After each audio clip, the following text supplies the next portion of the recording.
Tonight in Richmond, Virginia, it's USL soccer on a rainy night at City Stadium as the Richmond Kickers battle the Pittsburgh Riverhounds.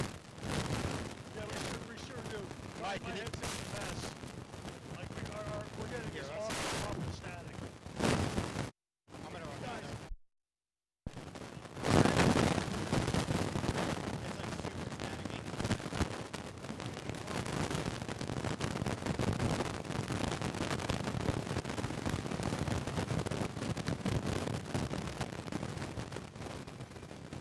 I might run down there. Tell him. We got it.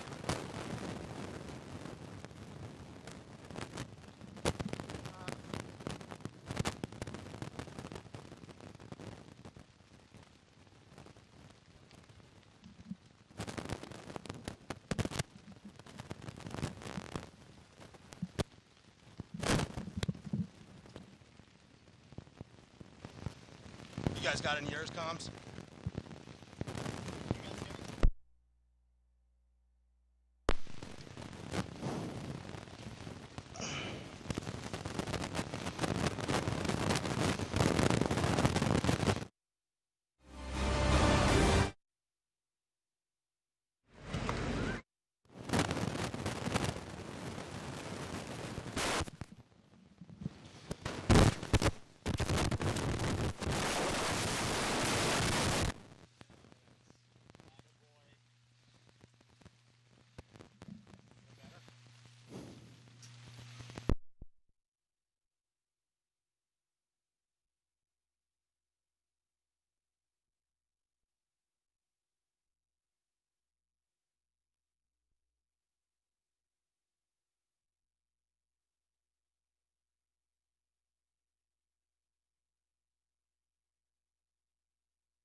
You thought the Joey's that sound any better down there? It's better? All right. Should we keep that covered up or? Yeah, try to. Best of luck, boys. At least go like that. Yeah. Fake cover it up. Yeah. Joey, can you hear me? Joey.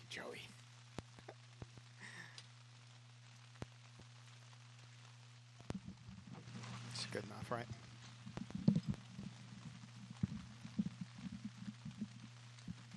All right. Much better. Much better. Prop it up like that.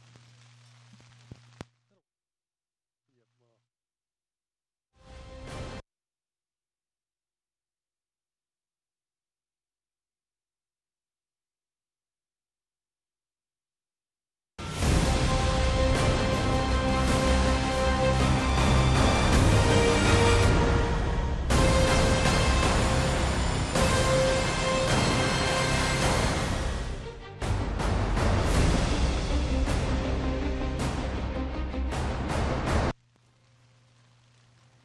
A rainy Saturday night. It's Richmond's City Stadium as the Pittsburgh Riverhounds and Richmond Kickers in USL soccer and against the elements. Hi, everybody. John Emmett along with Ronnie Pascal. Tonight, the Kickers now 14th in the USL table, trying to bounce back after a 5-game home match win streak. Ended in a 3-1 loss to Charlotte here last week. Meanwhile, the Riverhounds had a 10-game unbeaten streak to open the season, come to an end Wednesday night during a crowded run of fixtures and a 1-0 loss at home to Nashville. But the Riverhounds have gone 240 minutes between league goals, while the Kickers try to bounce back after frustrating breaks went the other way last week. Yeah, it should be a good match tonight. You know, this field at City Stadium is probably the best in terms of being able to handle rain. So I know as a player, this was always kind of the best weather to play in. Not too hot, not too cold. A little bit of water to keep the field nice and fast. And it's going to be two teams that have a history of playing against each other going at it. Kickers had success against Pittsburgh last season, 1-0-1 in 2 meetings. But the Riverhounds regrouping with a new coach, Bob Lilly, who brought some familiar faces from Rochester to Pittsburgh, but also has built an extremely stout defense. Only 6 goals in 11 games thus far, and the back line anchored by a former kicker in Hugh Roberts. Yeah, Hugh's a player who comes in who Richmond fans know really, really well. He had a great career at George Mason, came to Richmond, and I think the organization and the fans were hoping that he would kind of keep that tradition of big, strong, athletic center backs that have a great, long career here in Richmond. Played for a couple of years, really kind of imposed himself as being one of those big forces in the back, decided it was time for a new challenge, went to pry his trade somewhere else. He's doing exactly what I think Coach Bob Lilly was hoping he would do in Pittsburgh. He's anchoring that back line, and he's really making Pittsburgh a very hard team to score against. Meanwhile, the Kickers have had bouts of offensive success revolving around Brian Schreiber, who scored his 3rd of the season last week. Yeah, Brian came in, and he's doing exactly what Coach Kalishaw wanted him to do. He's a leader. He's got a ton of experience, and he's consistently putting the ball in the back of the net. He's a leader on the field, not just vocally and verbally, but also with his work rate and just setting an example day in and day out. So makes some great runs in behind, and he's consistently scoring goals. He's one of the guys last weekend who stood out for me in terms of his work rate and then actually scoring a goal. Now the Kickers trying to bounce back after a tough loss at home here to Charlotte. Meanwhile, the Riverhounds trying to once again get a result after suffering their first loss of the season Wednesday. Kickers, Riverhounds, plenty of rain. We are back at City Stadium. Lineups next time.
A rainy Saturday night. It's Richmond's City Stadium as the Pittsburgh Riverhounds and Richmond Kickers in USL Soccer and against the elements.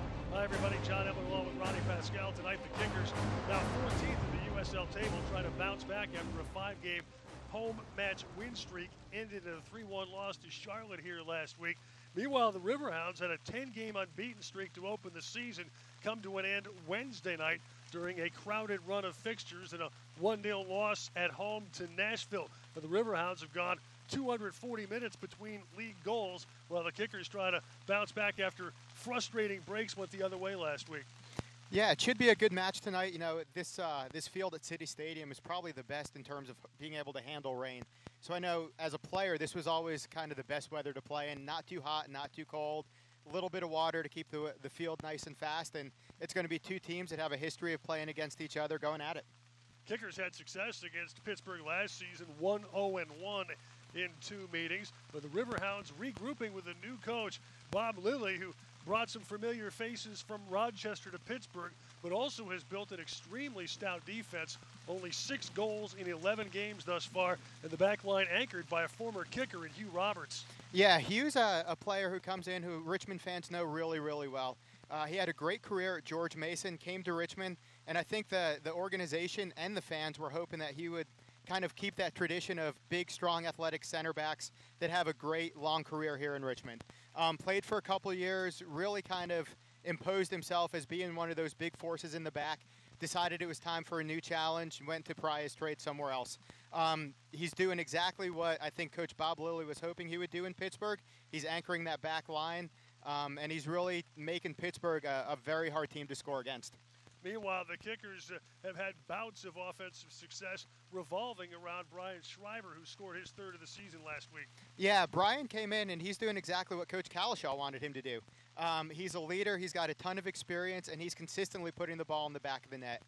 He's a leader on the field, not just vocally and verbally, but also with his work rate and just setting an example day in and day out. So makes some great runs in behind, and he's consistently scoring goals. He's one of the guys last weekend who stood out for me in terms of his work rate and then actually scoring a goal. Now the kickers trying to bounce back after a tough loss at home here to Charlotte. Meanwhile, the Riverhounds trying to once again get a result after suffering their first loss of the season Wednesday. Kickers, Riverhounds, plenty of rain. We are back at City Stadium. Lineups next.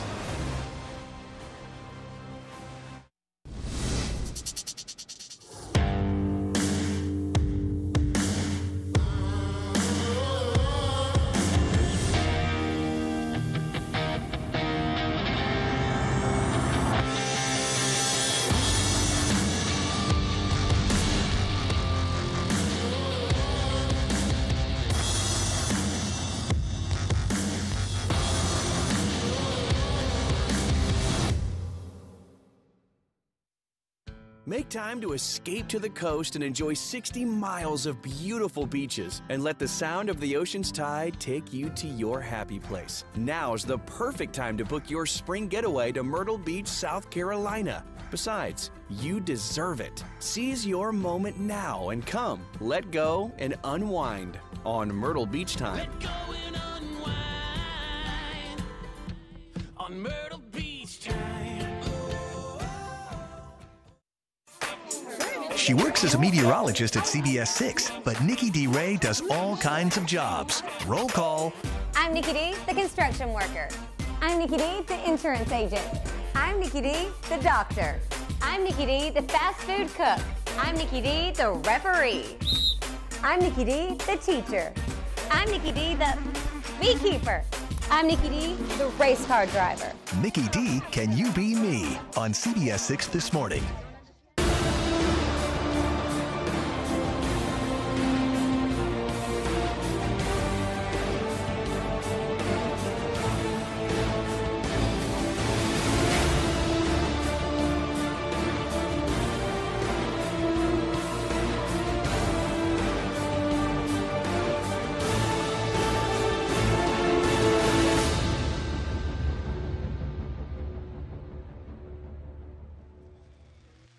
And we are back at City Stadium. John Emmett along with Ronnie Pascal, the Richmond Kickers, and Pittsburgh Riverhounds getting set for USL Soccer on a comfortable night from the temperature perspective. We're about 65 degrees right now, but it has rained hard. Hopefully we can avoid the lightning, which interrupted warm-ups and put this one about 10 minutes behind schedule.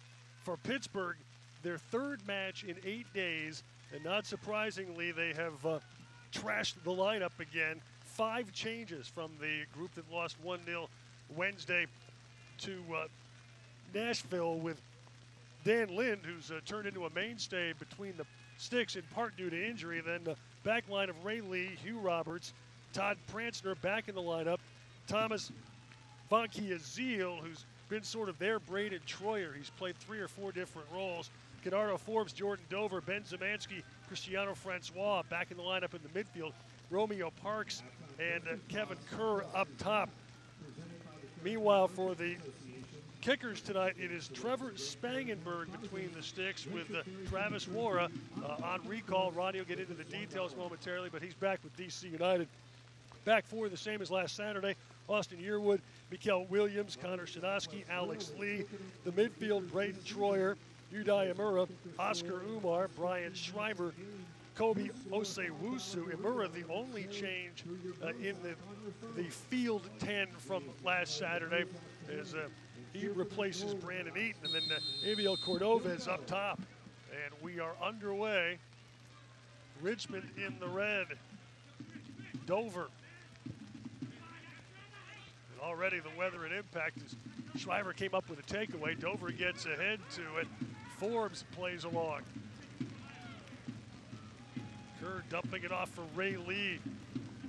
They're trying to find Romeo Parks, but that's out for a goal kick. Ronnie, it'd be interesting to see what Pittsburgh shows from the shape. It looks like maybe 3-5-2. Yeah, it looks like they've got 3-5-2, three big center backs, and I would expect both of their outside in the wing backs, we'll call them, in the 5 in the midfield to be getting forward quite a bit and then help defensively as well. Williams banging a deep ball for Cordovez, and Lind roaming at the edge of the 18. A little bit of an adventure there. Yeah, I think he was relying on the wet surface to help bring the ball back into the box, and he did pretty well. Ben Zemansky retreating into his 18. Now Ray Lee running out of field.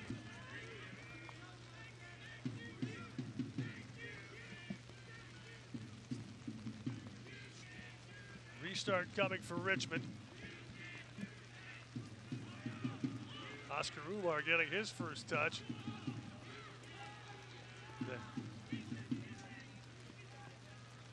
Then Alex Lee trying to play it along, and that was out.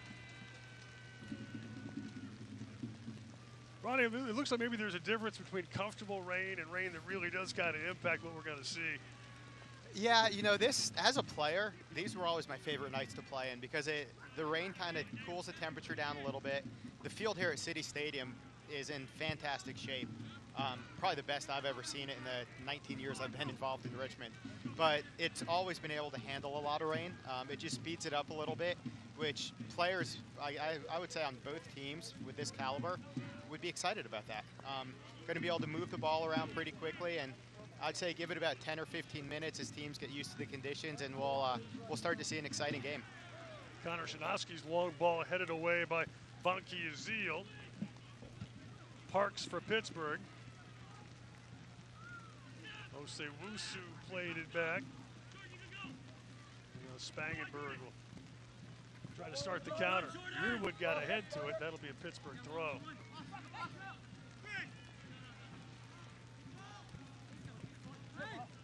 Yearwood in the way of Francois there. Jordan Dover will restart for the Riverhounds. Go, Jay. Dover plays it in behind Parks, but still trouble. Osewusu dropping back, and now Lee relieves pressure. Cordovez and Hugh Roberts. That's a Pittsburgh throw. And that should be a really good battle all night between those two players. Both big, physical, strong guys who are going to go at each other. Vanki Azil playing the center back in the back three. Kind of playing a sweeper slash holding mid. Wednesday in their loss at Nashville. Spangenberg handles the long ball there. Vanki Azil is the only Riverhound to start every game this season.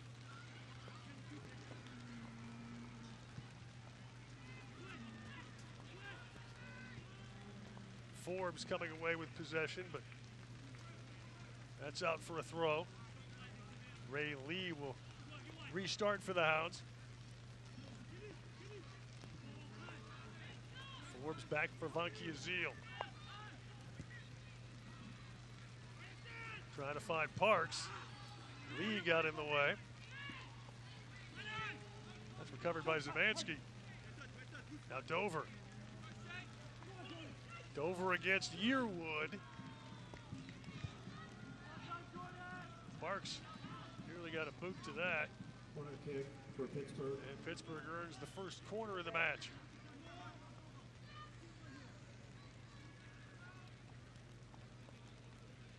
Yeah, that's well done. One-on-one out wide with Yearwood. Yearwood stopped, thought the ball went out of bounds, and then a good clearance. Kerr will get it restarted. His service off Vanki Azil, and it's a Richmond goal kick. Goal kick.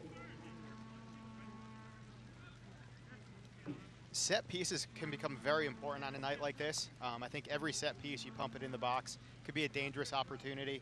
Whether the goalkeeper comes or not, the ball can bounce around, slip through. Anything can happen. 6th minute, no score.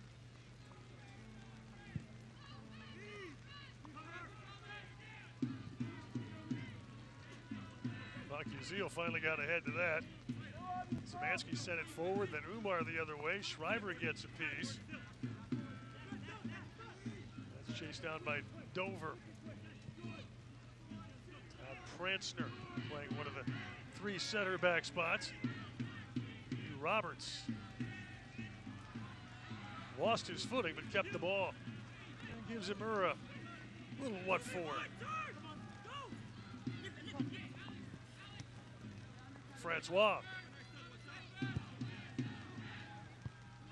Service headed away by Lee. Murrah finds Shriver. Now Braden Troyer getting involved. Umar. Alex Lee. This time, Ray Lee lost footing, won the ball, but commits foul. Free kick for Richmond.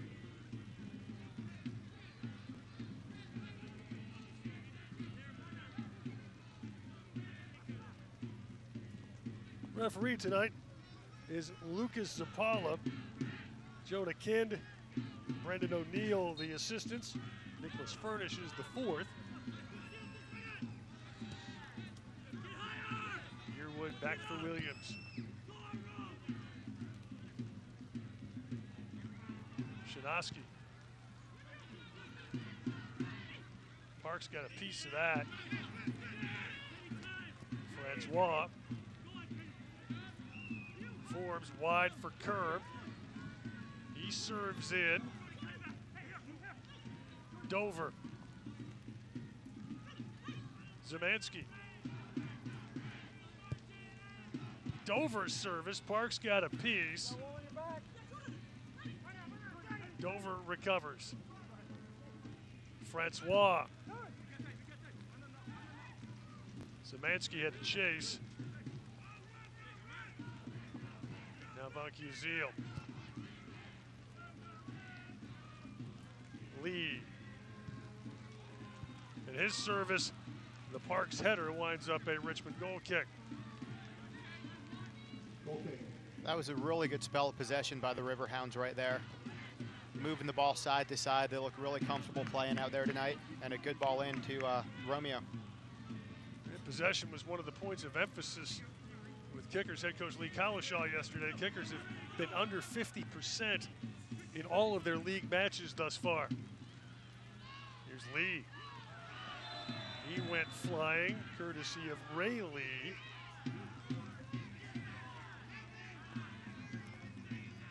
Alex Lee, the Guam International by way of Maryland. Gonna get some medical assistance here. Just looked like an awkward tackle, and he fell kind of awkwardly. Referee's having a little chat. Meanwhile, Coach Lilly not very happy with the whistle or the yellow card that has just been issued to Ray Lee, former Philadelphia Union draft pick, and one of the Rochester refugees who accompanied Coach Lilly to Pittsburgh. Coach Lilly had a great season last year in Rochester, and he kind of has a great season everywhere he goes. All the way back from his early days with the Hershey Wildcats, back when I first started in the league. But Rochester did really well, kind of a sad story. They were one of the league's, I guess, premier organizations for years. And this year they're taking a year off. Hopefully they can get their act together and come back strong next year. Service headed out by Pransler.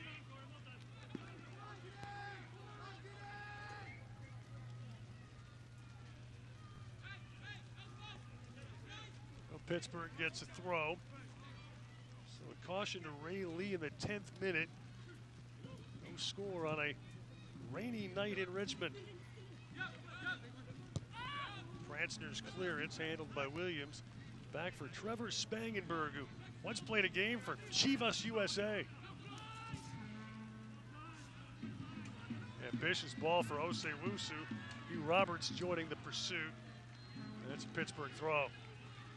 Trevor's done well the couple opportunities he's had so far this season. Travis back in DC for an extended spell, we'll say, is I've heard that Clark with an injury for DC, so Travis will be their number 2 for a while. And kickers, fortunately, were able to sign Eric Klanowski this week also, who's a former DC United player, played 1 game here in Richmond last season.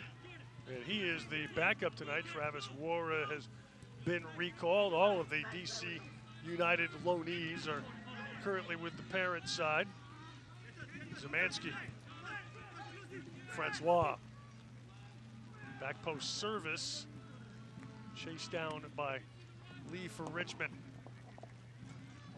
Dane Kelly and had a Bruno Miranda sighting playing for Bolivia earlier this week against the USA. He played 1 match with the Kickers, disappeared on international recall during the FIFA break in March, and kind of mysteriously resurfaced in DC, but very quietly. Actually, he was injured in that FIFA break while training with Bolivia and kind of vanished to the United training room. But he got some minutes against the USA. Here's Forbes for Pittsburgh. Now Francois. It'll lay off for Dover, and Kerr got a piece. Parks keeps it in play, and Kerr just missed. Header just wide of the goalkeeper. It's a really good opportunity there by Pittsburgh. Francois looks really comfortable on the ball. He also, former Richmond kicker, spent some time on loan in 2014 from DC United. But good opportunity to get the ball wide, play a dangerous ball into the box. He looks up, picks out Steve Kerr. And I think some of the Kickers defenders and Trevor Spangberger are a little bit upset the ball wasn't called out of bounds for the 2nd time in the first 12 minutes. That's twice that Pittsburgh's been able to stretch the field a little bit. Cranston unable to keep that in play. Kickers throw forthcoming. Pittsburgh's scoreless drought has not been for dearth of opportunity. They had 16 shots Wednesday against Nashville, but only got 3 of those on frame. Parks the drop back for Forbes, trying to send Francois in a good race with Yearwood, who got there first. And that'll be a Richmond throw. I feel like every team at some point in the season goes through a little spur where they have trouble scoring goals. And if you're a Riverhounds fan and it's happening this early in the season, that's usually a good sign, because you'd rather have it happen at the beginning of the season than at the end. And for the most part, still getting results. They've had 4 0-0 draws this season. Francois and Troyer wrestle. Yeah, the fact that they haven't scored in 3.5 games and they just lost their first one of the season is pretty remarkable. Alex Lee. Now Connor Shinosky.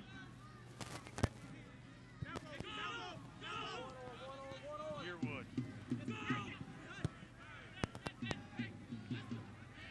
Oscar Umar. Shriver trying to get on the end of that. That's a Pittsburgh throw. Riverhounds back-to-back scoreless games. They had a 3-1 Open Cup loss to Cincinnati. That's the last actual goal they scored. And then went to almost 60 minutes without scoring in a 2-2 draw with Tampa Bay prior to their Open Cup ouster. But in league play, they were 4-0-6 in their first 10 prior to the loss Wednesday to Nashville. Part of their issue has been real fixture congestion. 96 in 18 days. In heat. Williams has to roll it back to Spangenberg. Almost a quarter of an hour gone. The rain has slackened a bit. Umar's long ball finds Lee. Jose Russo. Connor Shinosky. Troyer. Williams. Lee's header recovered by Yamura, but taken away by Zemansky. Now Francois. Here's Jordan Dover.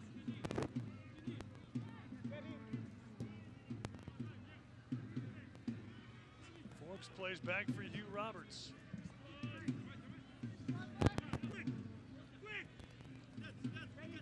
Ratzner. Now Dover.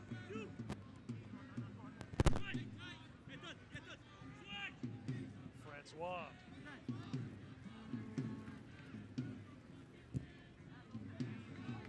Nice job by Deerwood. Francois got caught tugging a bit. Free kick, Richmond. Just over a quarter of an hour elapsing. Scoreless thus far. Kickers have scored first in 6 of their last 8. A nice little run of first goals that ended here last Saturday.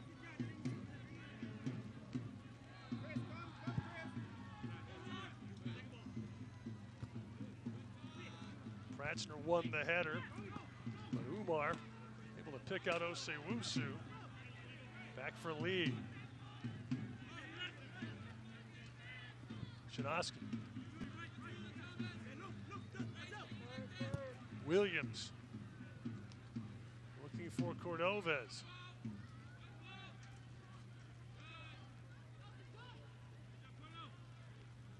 Dover helping deflect that out, but it's a Richmond throw. Richmond looks a lot more comfortable on the ball tonight than they did last weekend against Charlotte. Seem to be moving the ball again, focusing on possession, keeping the ball. Yearwood for Shriver. Does not trouble Dan Lind. Lind, a University of Pittsburgh product.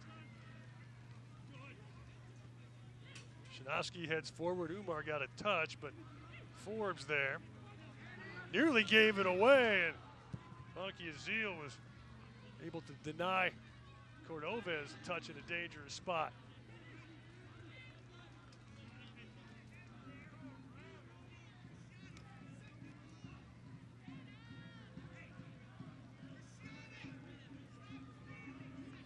Ray Lee will restart here.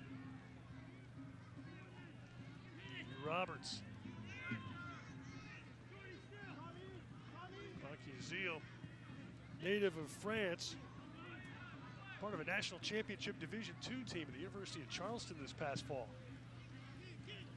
That is Charleston, the one in West Virginia. Troyer plays forward and Shriver onside. Flag stayed down, but possession now controlled by Jordan Dover.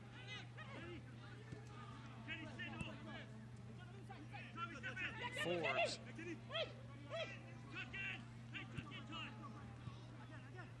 Francois. Forbes again. Dover. Broken up by Umar. Dover recovers for Kerr. Out to Lee. Zemansky.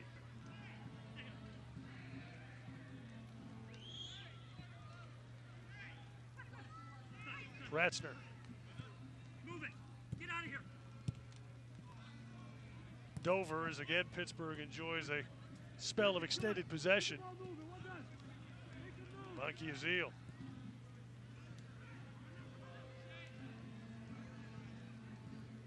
Forbes with Umar stepping in the way. Ray Lee recovers. Now Kerr. Kerr has a go. Spangenberg has an answer.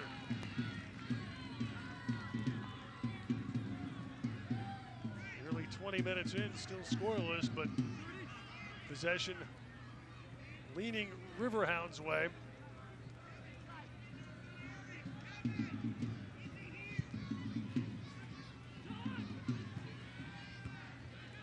Trevor does a really good job of holding on to that ball. A night like tonight, anything can happen. So he was really focused to make sure he didn't give up a rebound. Parks goes down. He's lobbying for a caution. Pittsburgh will get a free kick here. Richmond, it's going to be a free kick. Kel Williams, the Trinidad and Tobago international, does get a yellow card. A yellow card given to Richmond. Well, last week we wondered if the referee brought the cards. Tonight they're coming out fast and furious. He's not being shy with the yellow cards early on. So already just 20 minutes in, it's been a pretty physical game. You see both teams kind of not stepping away from anyone. Both being pretty physical, trying to put their stamp on the game. I don't think the ref likes it very much. You gotta run around in the rain for 90 minutes, you might get cranky too. Forbes. Now Pratzner back for Vunky Uziel.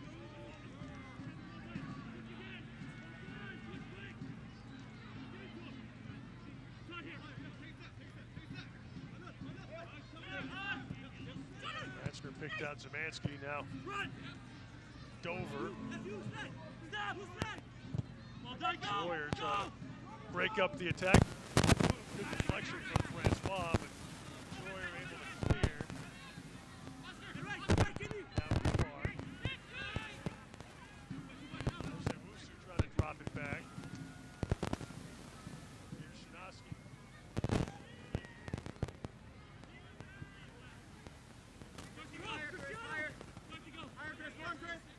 Williams.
Broken up by Shinoski.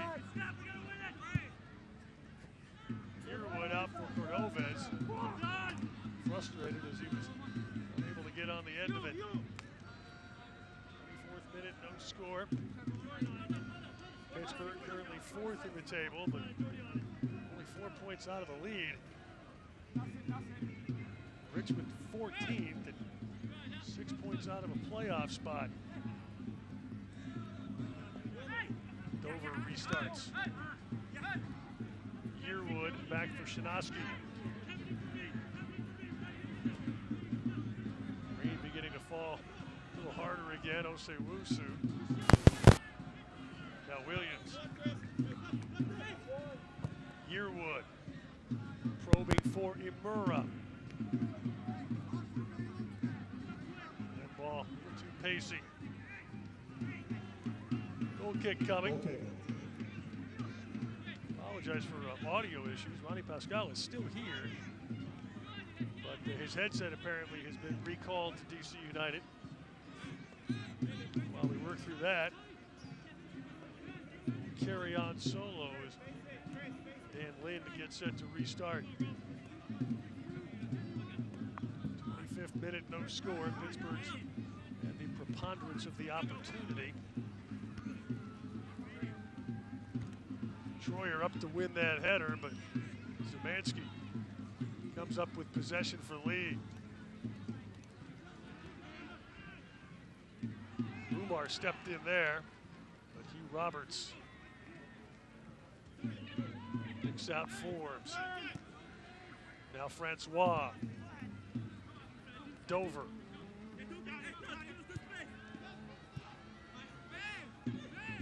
Forbes. Dover. Out for a Richmond throw.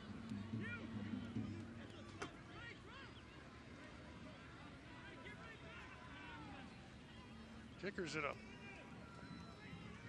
stretch of 4 consecutive league games at home. This is the 3rd of those 4, but they will be in Pennsylvania Tuesday night to face Philadelphia Union, 4th round Open Cup. Forbes controls for Pittsburgh. A famous Pittsburgh sports name. Here's Francois. absorbs. Now Dover.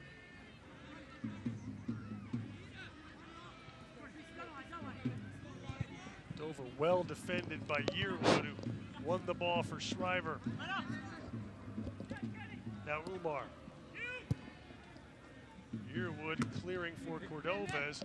Got a piece for Udayamura, now trying to send Brian Shriver. Here comes Shriver on the counter.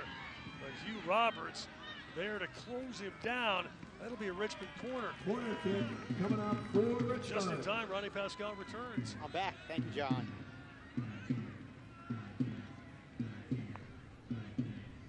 So an effective counter. Shriver plays the short corner for Imura. And that slapped away by Lind. And the save by Lind. Corner kick coming up for Richmond. Not sure if he was trying to find the upper 90 or pick out a back post runner, but Lind had to stretch.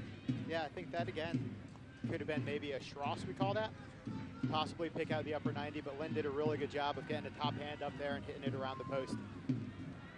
But some good signs for Richmond kickers right now. Shriver will take this corner. Roberts heads it out. Murrah for Shriver. Now back for Alex Lee. Serving for Cordova!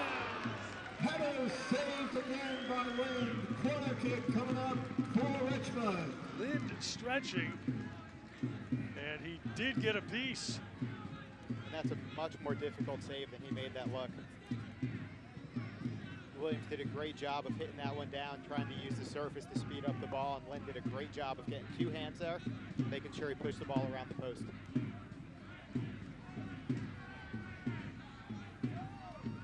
Another Shriver corner.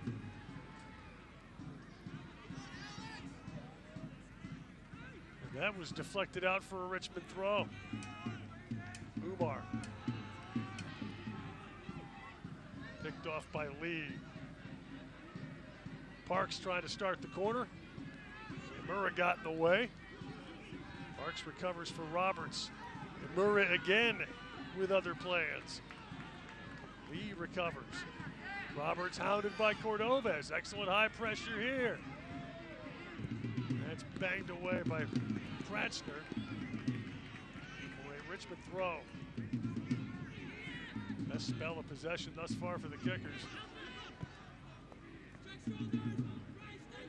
There's Austin Yearwood. Trying to find Osei-Wusu. That will be a goal kick. Goal kick. 29th minute, no score. Kickers twice testing Dan Lind in the last couple of minutes. Kevin Kerr, probably Pittsburgh's best chance, about a quarter of an hour in.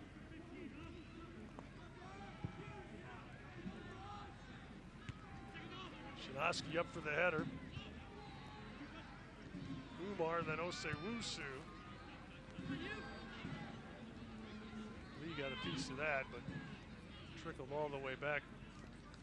Trevor Spangenberg making his second league start, his first at home, but he's been the kickers keeper for the Open Cup run.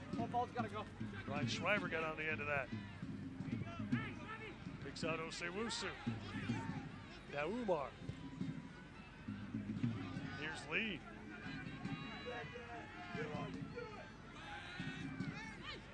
Too far for Shriver. Goal kick. Already in the first 30 minutes tonight, I think the kickers have switched the ball more than they did the entire game last weekend. They're doing a much better job of keeping the field big and moving the ball from side to side, making Pittsburgh run side to side and expend some energy. Kickers have had a couple of runs here of effective possession after struggling for much of the opening 30. Yearwood wins that battle and clears it out.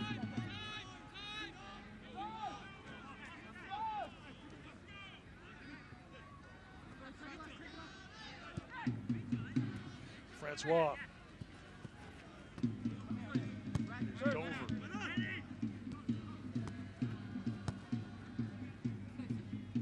Back for Pratchner.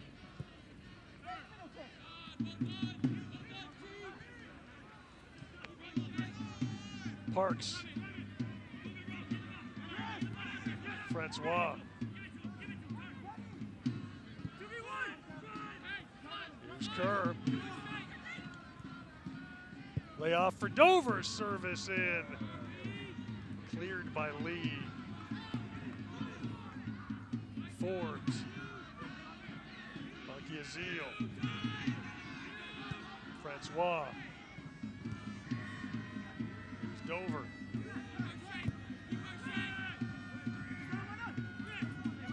Francois. Bumped by Troyer. Select the official soccer ball of the USL. For the latest select products and special offers, please visit selectsportsamerica.com. Receive free shipping on orders over $50.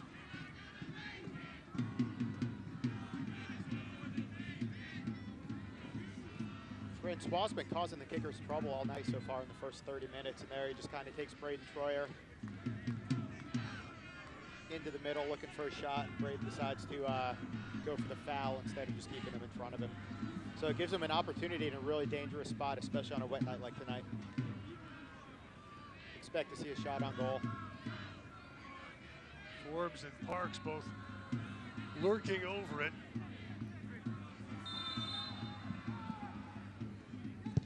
Parks takes the strike, hammered the wall, and Alex Lee's not going to feel so good for a while. Forbes. That was blocked away by Cordovas and chased down by Imura.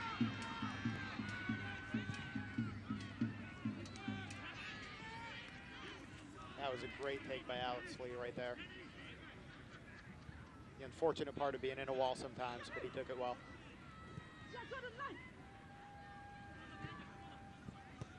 Dover finds Francois. Looking on that diagonal run for Parks, but it was broken up by Williams. Now Troyer.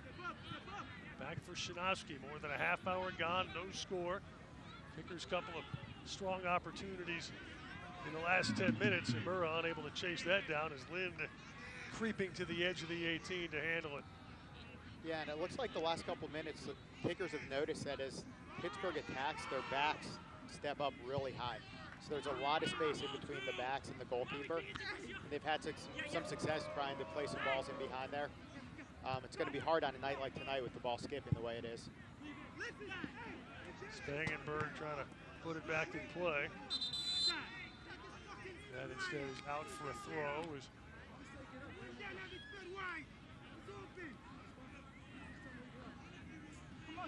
Troyer was banged up, going up for a header there.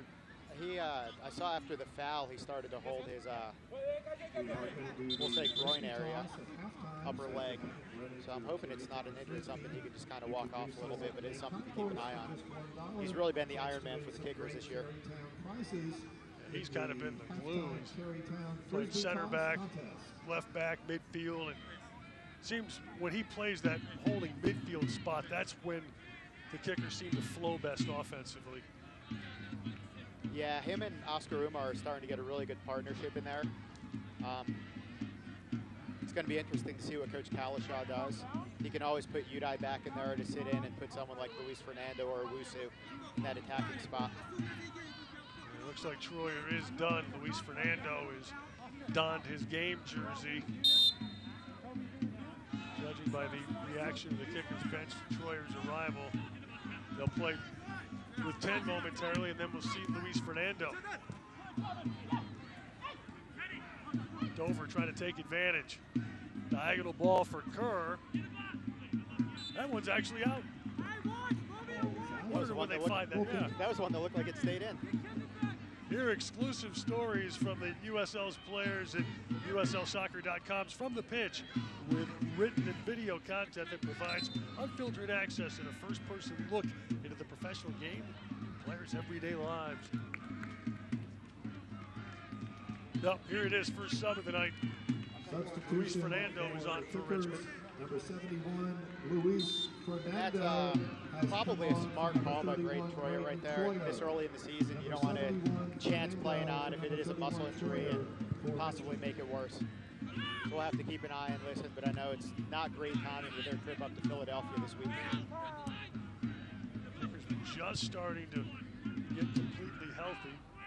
Seppi Gentile is still out with a knee injury. Lee trying to send Obe Wusu and the offside flag up for the first time tonight.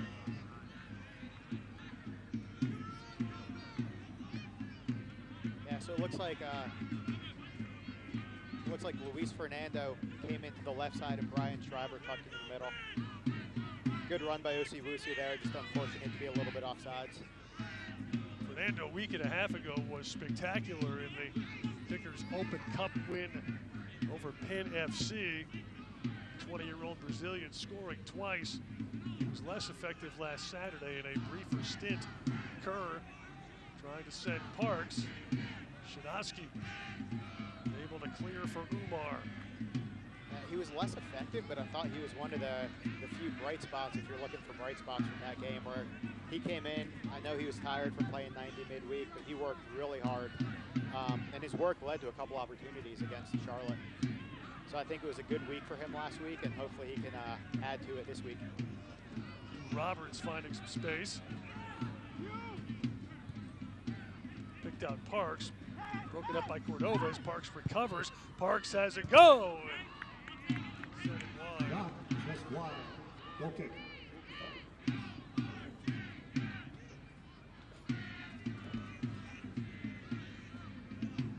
Looked like as soon as Parks picked up that ball, he knew what he wanted to do and took a shot that Trevor Spenberger had well covered.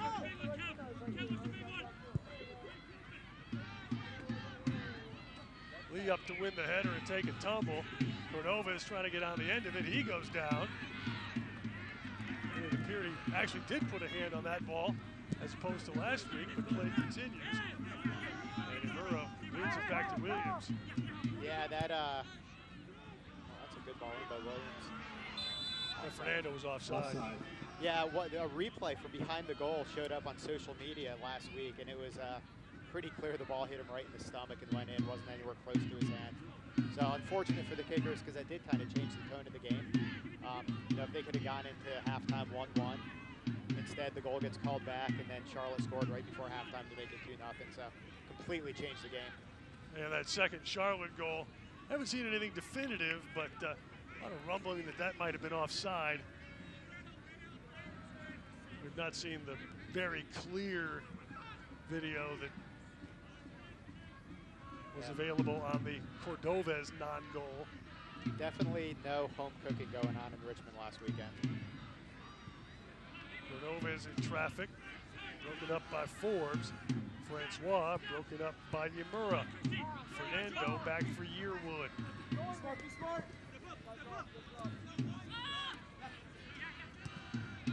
Now Williams.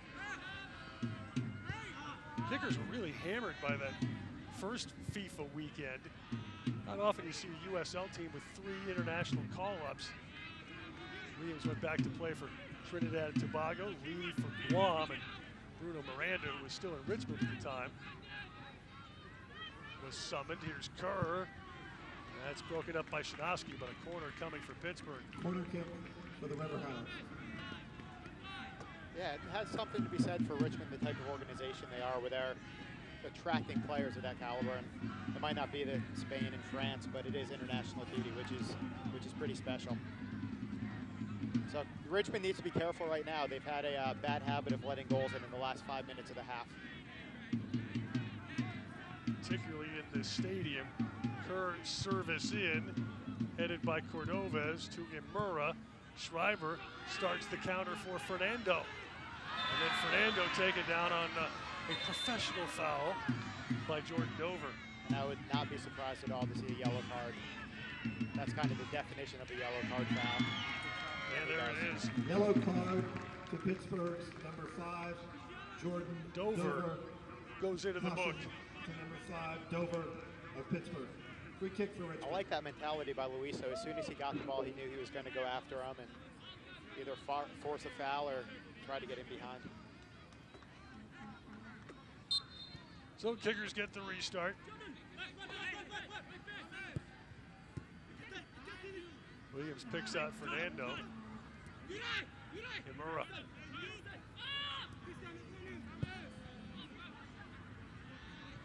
Umar. Probing for Osewusu. Well, the rain's gone. Now it's actually a really pleasant night. Unfortunately, the rain wiped out the crowd here. Hardy bands of supporters from both sides on hand here tonight. Francois around Imura. Back post service for Kerr. Drops it back for Zemansky, blocked by Williams. Osewusu back for Shinosky, who gets it out to midfield. Francois been really effective down that right side for Pittsburgh. Now Shriver on the left from Fernando. Well tackled by Banquiazil. And Fernando having instant impact. Cordovez, Fernando goes down.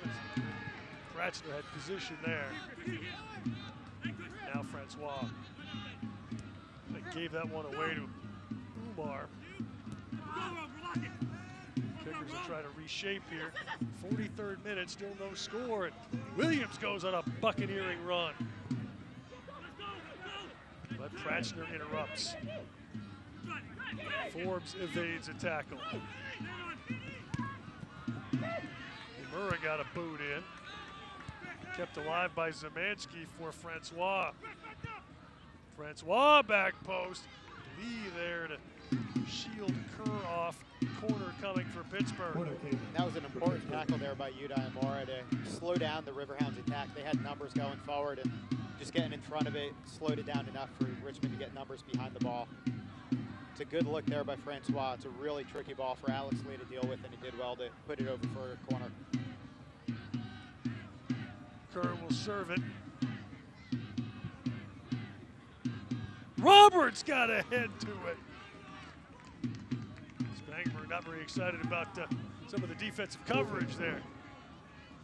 Yeah, Hugh Roberts has been in that position in the stadium before, and usually wearing red, putting the ball in the back of the net. Kickers are pretty fortunate that they didn't get scored on that time. Hugh wide open, I have no idea who was on him. And Trevor's not very happy about it. The kickers dodge one right there in the 44th minute. That's about the time it tends to happen when it does. The last 5 minutes of the first half seem to be cursed. There's the Red Army being loud. We got a good little competition in the stands going with the Red Army and a couple members of the Steel Army down from Pittsburgh. Banquiazil up for the header. Yearwood sends it forward. Banquiazil wins another one. Yearwood sends it back. Lind out to restore order. Roberts.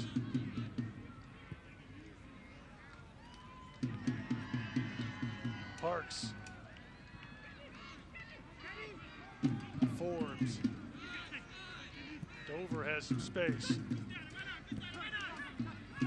Layoff for Francois. Dover. Cut off by Yearwood. Dover kept that in play. And again, the header just misses. Yeah, Yearwood taking a chance right there, trying to see the ball out of bounds, and Dover did a really good job of sliding in, not fouling him, and keeping the ball in. Pittsburgh's used the byline pretty effectively. Parks somehow missed. Yeah, the ball's a little bit behind him. There will be 1 minute of The stop. ball's a little bit behind him. He had to kind of readjust his body and reach back and try to head that on target. We are in 1 minute of added on time here at the end of the first half. Still scoreless. Pittsburgh in the ascendancy right now as Pratchner sends the ball out of play.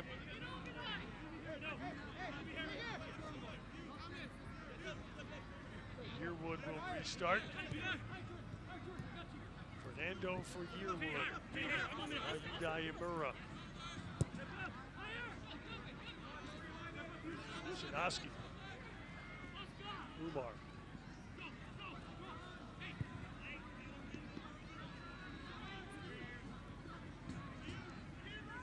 Lind out of the box. Finds Hugh Roberts.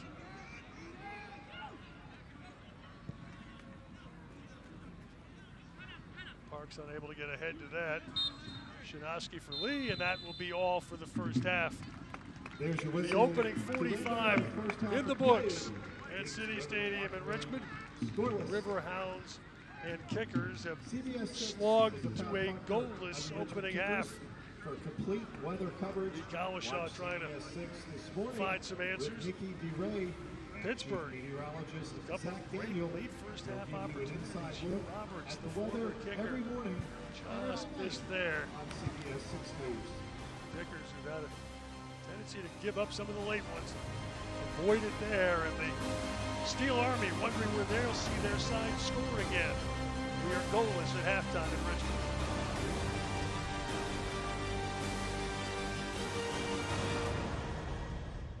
Don't miss out. It's the final days of Nissan Now. Hurry in for big savings on road with ProPilot Assist that helps keep you centered in your lane. The technology of tomorrow, available today. This is your last chance to save on America's best-selling SUV and our entire lineup. It's time for an upgrade.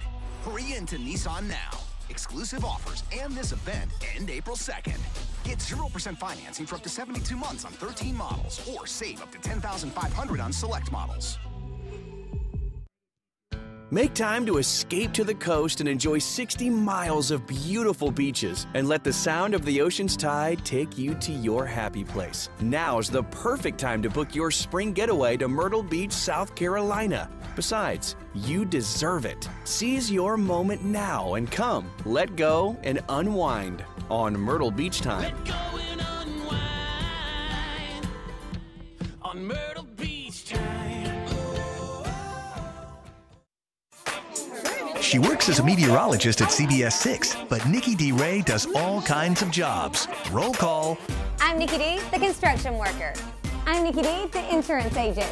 I'm Nikki D, the doctor. I'm Nikki D, the fast food cook.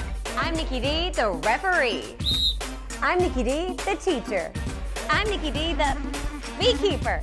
I'm Nikki D, the race car driver. Nikki D, Can You Be Me? On CBS 6 this morning.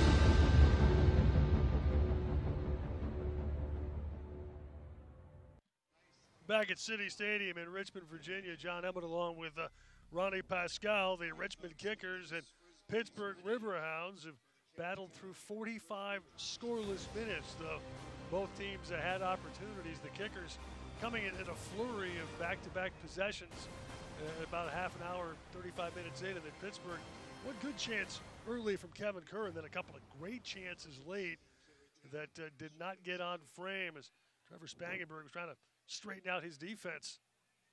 Yeah, and Dan Lind for Pittsburgh right there rose to the opportunity when he was called on and made some really good saves. But Francois down that right side for the Riverhounds has been dangerous all night. You can see a number of opportunities coming from him playing dangerous balls into the box.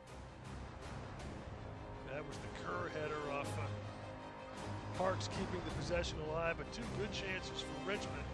That was comfortable for Lind, but later in the half, he had to stretch out a little bit.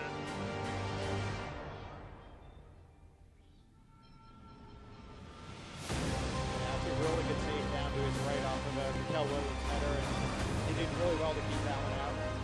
Both teams were definitely looking to go forward, looking to score goals. That's probably the best opportunity for the Riverhounds with Hugh Roberts with an open header from 8 yards out. I'm sure he would love to have that one back. And here's Dover, plays the ball over to Romeo Parks, who had to dive backwards and try to get the ball on target. But with Pittsburgh, when you're struggling to score goals, you get a couple of good chances. The first one doesn't go in. It kind of starts to play with you mentally a little bit. It becomes more of a mental block than anything else. So it'll be interesting to see how that plays out in the second half. The conversation between Cordovez and Coach Kalasha actually went on for the Kickers were kind of slow getting off the field because Coach Kalasha had a couple of his guys, most notably Cordovez, on the way to the room in sort of an animated conversation about, I guess, shape and being in certain spots at certain times. Yeah, I saw him talk to Cordovez towards the end of the half, and it had to do with his pressure on the ball and trying to make it a little bit more difficult for the Riverhounds to play. They've been pretty comfortable in possession. They're going to be a team that's really comfortable on the ball.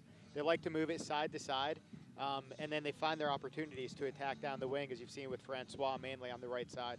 So if you get pressure on the ball early on, it makes it harder for them to be able to do that. Conversely, I think the Kickers were starting to get comfortable with possession as well, trying to find some of that space in behind as the Riverhounds defense steps forward. There's a lot of space in behind. Wet nights, though, it's kind of hard to get that perfect ball over the top that sits up for them. Riverhounds looking a little more adventurous tonight tactically than they did for a lot of their game at home Wednesday against Nashville. Of course, they were, at some point, you got to save the legs a little. They've had a really rough stretch of schedule. They've also now gone 285 league minutes between goals. At what point did that kind of start to play with your head? I think it has already, and I think that's part of why they've kind of missed the opportunities that they have. Like I said, it's when you go through those spells, and I've been on teams that have gotten them, and as a goalkeeper, it's difficult because you really can't do much. But you miss that first chance, and kind of right away in your head, you hear that, oh, here we go again. And then it just plays on you, and you've got to be mentally strong and just try to get on with it and know that every chance counts and just move on to the next one and try to put that one in the back of the net. The modest gathering here, a factor of the weather. We had pouring rain and actually a little bit of a lightning delay prior to kickoff tonight. The rain at this point has stopped, although the clouds surrounding City Stadium still appear to be quite threatening. Fortunately, we have not had any lightning sightings since about 6:30 or so. We'll knock on wood and hope that continues as the Kickers and Riverhounds hoping they can supply their own electricity on the scoreboard. But through 45, we are goalless from Richmond.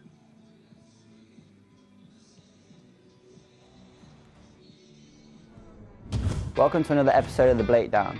This week I've handpicked some of my favorite plays from the week. I hope you guys enjoy it.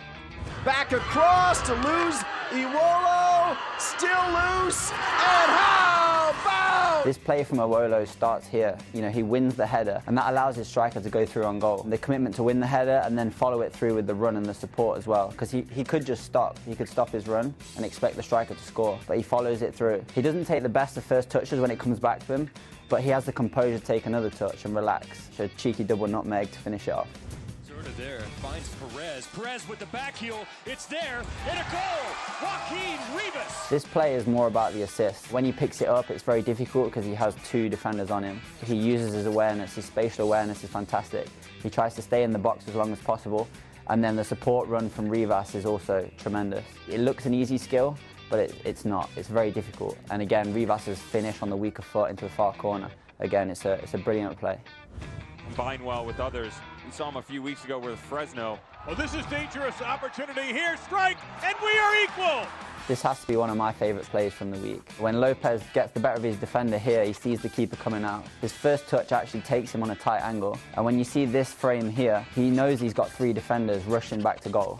So that when he takes his strike, he knows that he has to put pace on it. Now, to put pace on it from that angle is a very difficult technique. I don't think if he had that moment again, he could do it any better. It's a fantastic finish, perfect, with three defenders running back to goal. It has to be my favourite play of the week. Mendez, good ball. Here's Zubak looking for number 3, and he scores! The connected movement from Ethan Zubak and his fellow strike partner here is fantastic.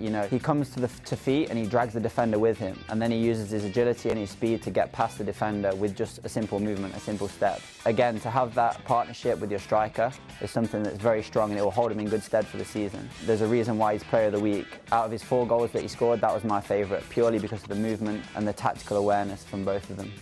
When I saw Alex Mendez get the ball from an entry pass, I just knew I had to spin off, and when the ball came right to my feet on top of the box, I just decided to go for it and finish it. I hope you've all enjoyed this week's episode of The Breakdown. I look forward to seeing you next week.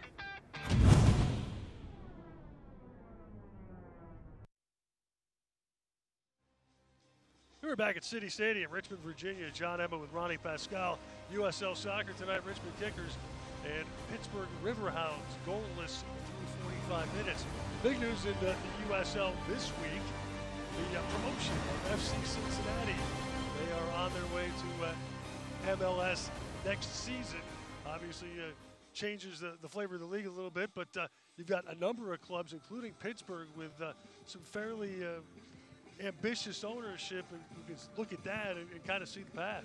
Yeah, you know, it's great news for the USL, and it's great news for Cincinnati.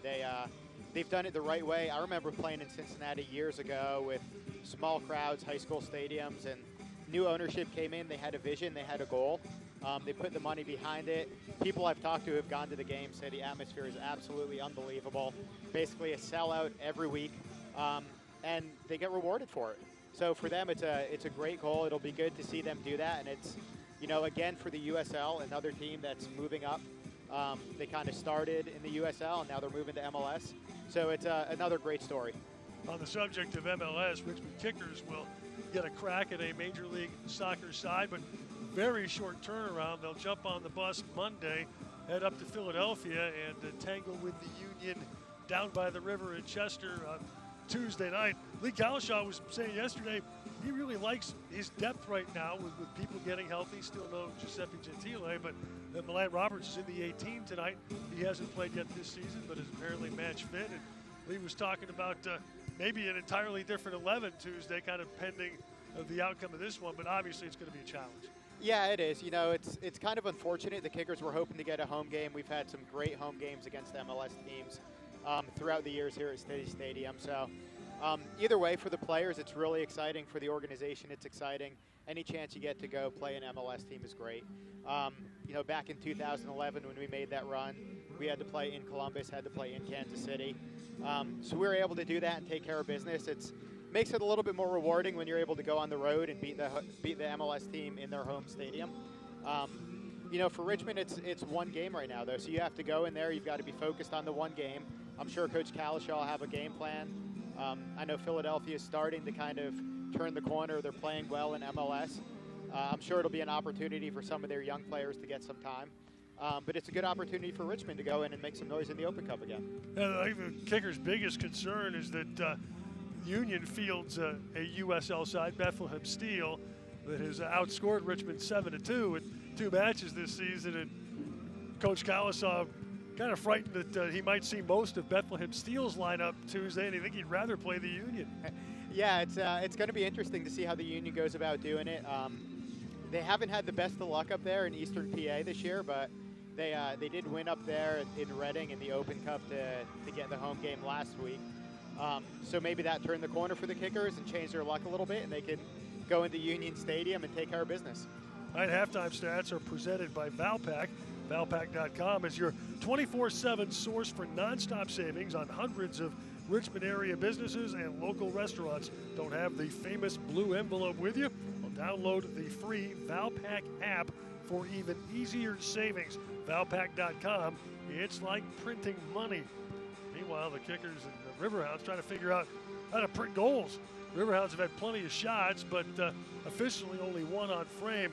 The Kickers, not sure I want the guy counting shots like count my bank account, because they've been a little stingy, but you know, that one shot was obviously the Williams header, but there was also a really good chance from Murrah that may have been a cross, but certainly challenged Land.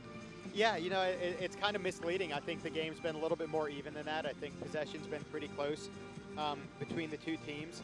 And, you know, although there are 10 shots to 1, maybe that is a little bit skewed. But I think both teams are going to be happy at halftime. You know, maybe both might feel that they should have scored a goal. Both of them should feel kind of fortunate the other team didn't, though, at the same time. So it's going to be an exciting second half. I think we'll see if there's any changes. I wouldn't expect there to be any. See what kind of maybe modifications each team plays or each team makes, and if the coaches do anything different.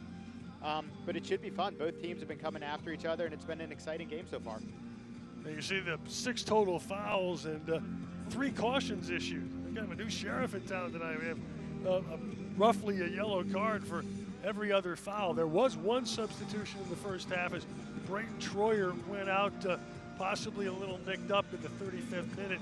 Luis Fernando came on for Richmond at that point as teams come back out for the second half.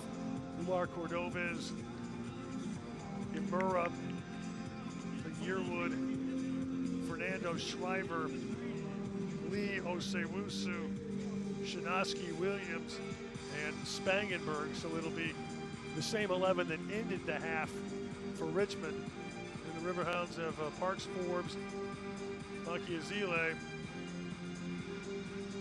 Pratchner is out. Now Kerr, Dover, Francois has come back out. Hugh Roberts, Lee, and there is Dan Lind. And it appears that Pittsburgh has not offered a change either. Riverhounds a little bit banged up with a couple of people who are nursing long-term injuries. Dan Lind is really going to be asked to carry the load in goal. They don't have a keeper behind him who has played professionally yet. Meanwhile, Trevor Spangenberg may get an extended run here with the kickers. He started both the Open Cup matches because DC United wanted to keep Travis Wara Cup eligible for the big club. That's also why Dan Kelly did not dress for either of the kickers' Open Cup matches thus far. But now due to injury up there as well, Spangenberg getting his second league start. Kickers start the second half. Umar, an aggressive ball forward looking for Fernando. Pratchner got a head in on that. Dover tackled away by Yearwood. That's recovered by Forbes.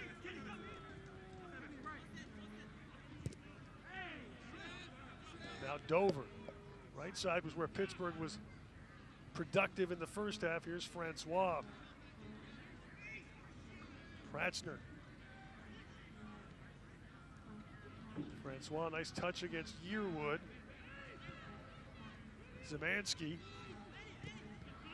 Parks. And Spangenberg had to hustle off to grab the deflection. For either team at the half. I think Pittsburgh still 3-5-2, more or less, 3 in the back. Yeah, the two wingbacks drop in, almost make a line of 5 defensively when the kickers get possession on the ball. As they attack, though, the 3 center backs kind of stay home and make it hard for any sort of a counterattack to happen. Richmond foul on that contested header, and restart for Riverdog Soccer Club. Riverhounds Soccer Club. Had a bad Richmond hockey flashback for a second there. Here's Forbes. Hugh Roberts. Machiazile. Dover turns the header forward for Francois. Had Kerr on the run. And Kerr trying to find Parks, but that's deflected. Then Lee almost gave it away to Lee at the edge of the area. Alex Lee taken away by Ray Lee momentarily. Now Shriver for Richmond. Umar. Connor Shinosky.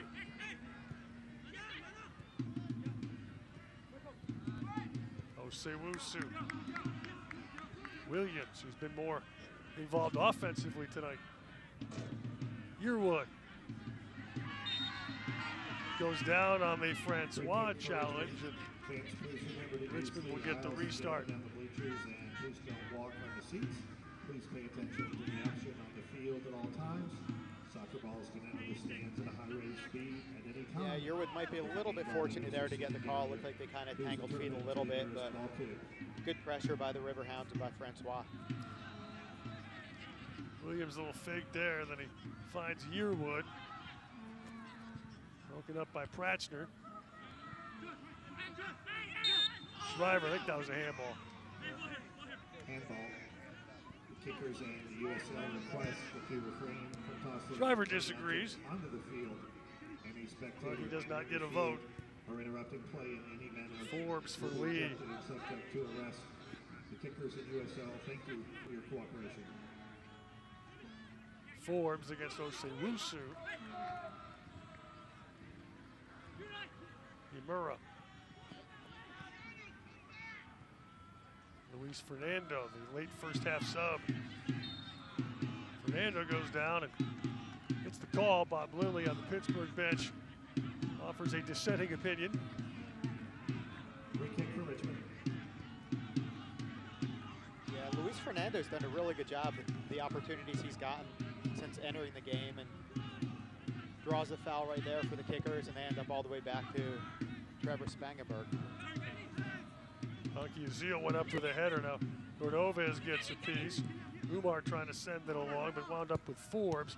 Now Lee off Umar. Parks heads it down for Kerr. Nifty little touch looking for Francois. Then he won it from Yearwood, who recovers, but that will be a Pittsburgh throw.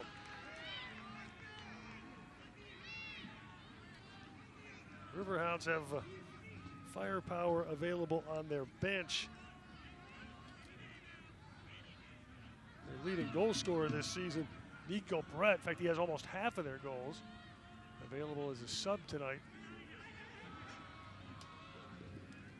Meanwhile, the 11 on the field trying to do damage, but Dover runs out of field. Our Carrington First Toss winners, Tadeo and Sutton Olsen. Tadeo and Sutton Olsen, congratulations. Come on up to the Carytown Merchants 50th minute. On the main concourse to claim your prize. Scoreless. Neither club has offered a strong second half chance. Trevor Spangenberg. Previous league start was on the road at Louisville City. Made a couple of strong saves in that match. Game that got away from the kickers late. Francois picked off by Umar. Recovered by Dover. Throw goes Richmond's way.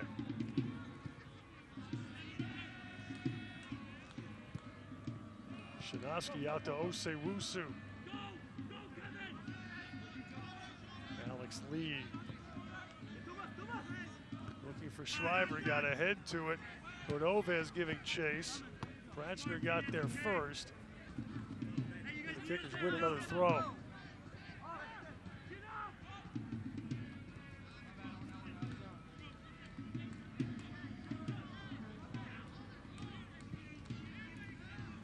Williams probing forward.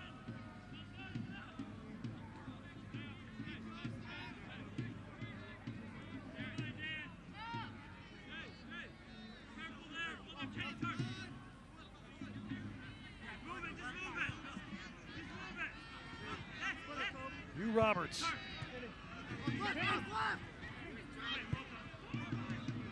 Forbes. Francois, nice ball for Dover. Francois trying to make the overlap. Kerr. Parks. And the flag's up. Offside. The USL's official Twitter feed keeps you up to date on news, live game updates, and highlights from around the league 24/7. Follow @USL on Twitter. Pittsburgh's come out of the locker room, and they're definitely the more comfortable team. They've had a couple decent opportunities. They're definitely looking to get forward, but they've had a majority of the possession so far. Possession was 54-46 in favor of Pittsburgh at halftime.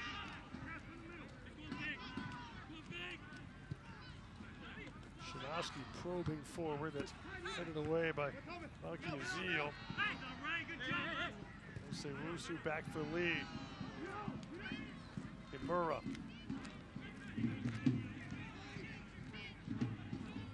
Williams for Yearwood, but Bob Lilly winds up in possession. And triggers a quick restart. Kerr trying to step into that after Parks went down under the Williams challenge. Spangenberg found the loose ball. Parks is still down. Yeah, he looks like he's hurt too. Play continues. Cordovez for Brian Shriver. Fernando! Richmond first. Luis Fernando, but Parks is still down at the other end.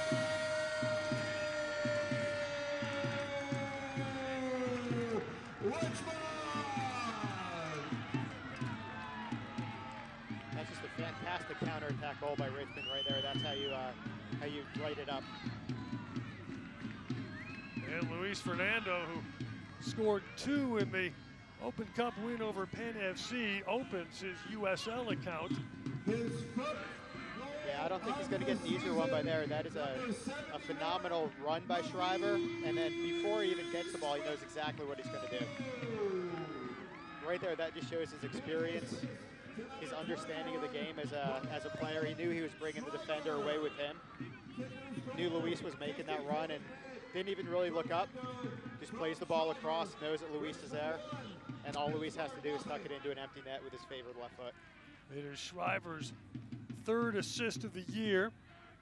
It is Fernando's 4th goal as a member of the Kickers, but his first of the USL campaign. Is Parks up now. And it looks like he'll shake it off as the medical staff had to apply aid through the smoke. The Red Army knows how to celebrate a goal, don't they? Yes, they do.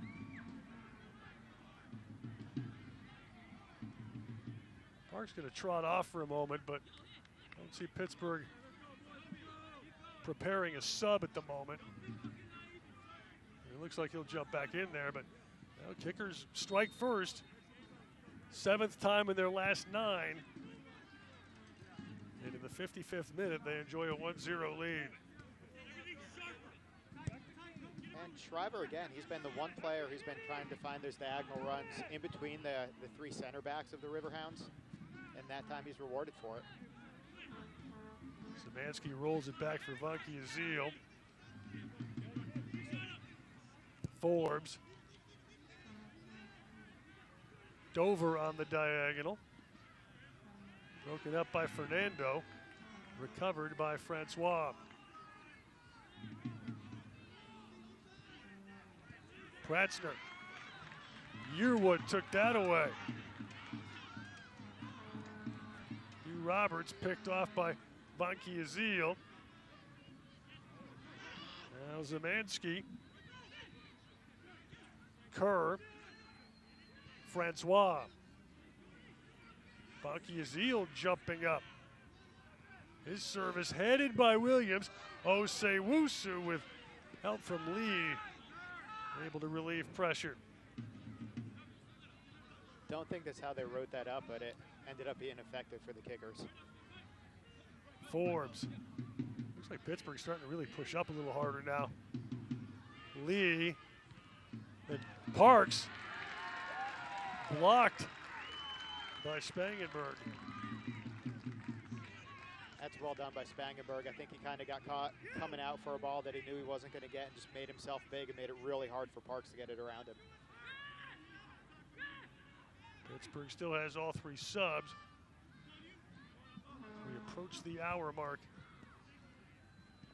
Pratzner heading forward.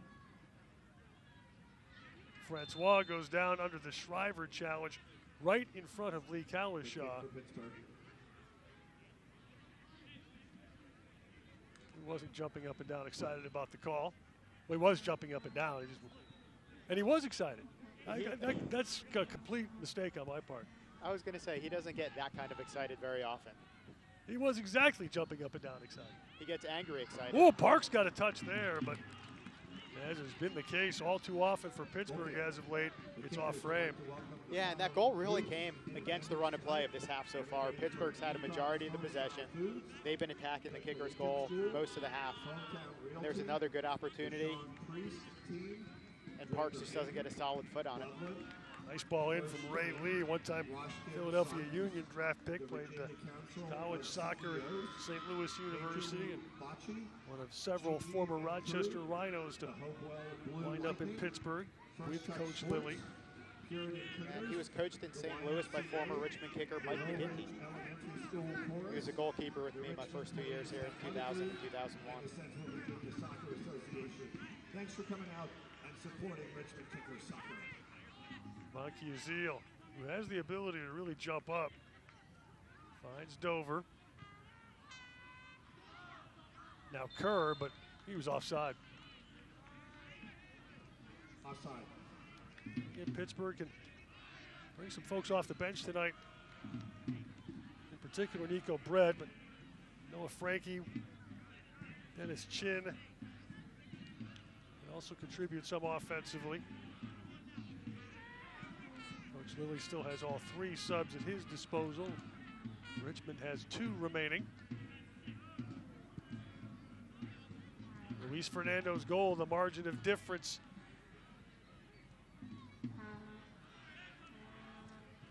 Monkey Azil forced to roll it back to Lind. And Dover wound up in a heap with Cordova as they're both down. Play continues as Forbes finds Francois looking for Parks. Leaves for Kerr. Broken up by Shanoski. Dover recovers. Lee for Kerr. That was blocked by Alex Lee. Kerr plays in. Headed out by Osewusu. Forbes. And Cordovez is down on the other side with a head injury. He went up and got undercut, hit his head on the field pretty hard. Should be stopped immediately. Francois' service in, headed out by Shanoski, but play continues with Cordovez down, and the rocket from Forbes was right at Spangenberg, and now finally Cordovez gets attention. Yeah, he went up for a ball, got undercut, and fell straight on his back, and hit the ground pretty hard. That was a point of contention. It's a point of contention right now for Brian Shriver, but was it U.S.-Uruguay the other day on TV when there was a collision like that? Both players went down, referee allowed play to continue. Yeah, right there, he just goes. Nobody was very happy about it. Cordovez landing hard. Yeah, Pittsburgh is trying to say that kickers didn't stop play when Romeo Parks went down. A little bit different. That was a quick counterattack. Pittsburgh had a extended spell of possession down there with a head injury. Cordovez goes out, and Lee Kalishaw is forced to make a second substitution. Already Braden Troyer has gone down, and with the Open Cup looming Tuesday, Coach Kalishaw's optimism about his lineup yesterday looking increasingly misplaced. Want to get exclusive video content and photography from around the USL? Make sure to follow the league's official Instagram account at USL Soccer. A pensive Lee Kalishaw hoping that Cordovez can return here as play restarts. Past the hour mark, kickers out in front, 1-0. Umar up for the header. Shriver gets a piece of that one. But Francois, who has been all over the place tonight, wins that ball for Dover. Now Parks. Strong one from Parks, and Williams just able to get a boot in. Corner coming. Williams disagrees, but the officials got that one right. Yeah, and as this game opens up, I think Umar and Udai Amora for the Richmond kickers need to do a better job of kind of sitting in front of the back four and protecting them a little bit. They're getting pulled out wide, as the Riverhounds have been pretty dangerous out wide, and they're leaving that area exposed. Umar up to win that header. Cordovez, by the way, back in the game and was in the mixer there. Dover. Kerr. Zemansky has some space. Chased down by Forbes, but won by Shriver with a burst. Was Cordovez onside? Flag stays down. Cordovez finds some space. Just missed.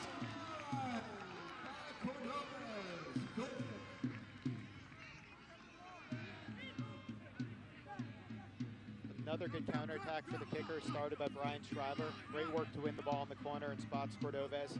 I think the only way he was onside was because he was on the kicker's half of the field when the ball was played, and just didn't get the ball to bend into that far post quite as he wanted to. Zemansky broken up by Umar, who's had a nice game defensively. Here's Francois. Now Dover. Zemansky back for Pratzner. Hugh Roberts.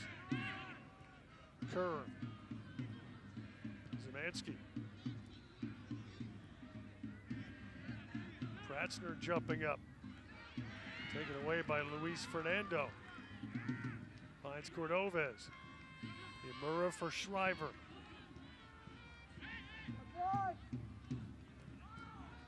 Cordovez. Fernando.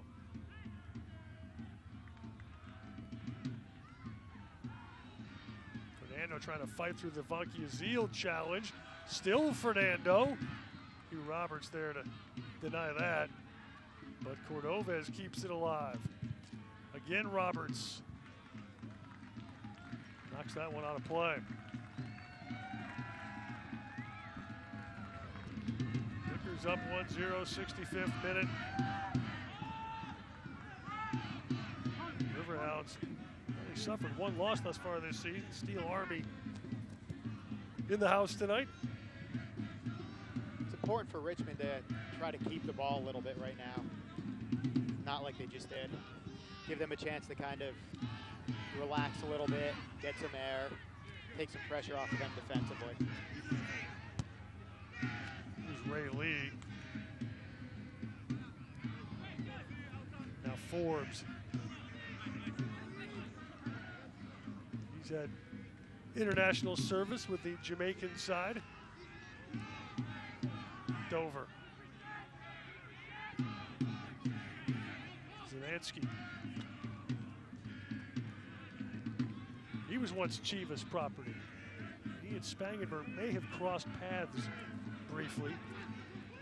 Zelansky was a Chivas draftee. Parks. Nice turn from Parks. And then taken down by Shinosky. Free kicks coming up for a dangerous free kick for Pittsburgh.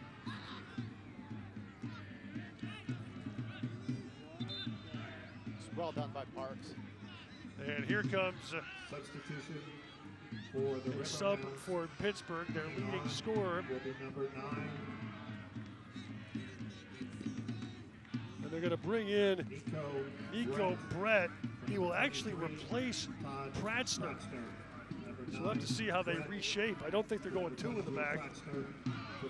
They'll probably go to the more traditional 4 in the back. Let the weak side, outside back, attack more again and try to keep 2 or 3 home. But Richmond's really, when Pittsburgh is attacking, Richmond is really just staying home with Cordovez. So if you've got 2 defenders against him, you should be in pretty good shape. Just make sure that at least one of the outside backs gets back.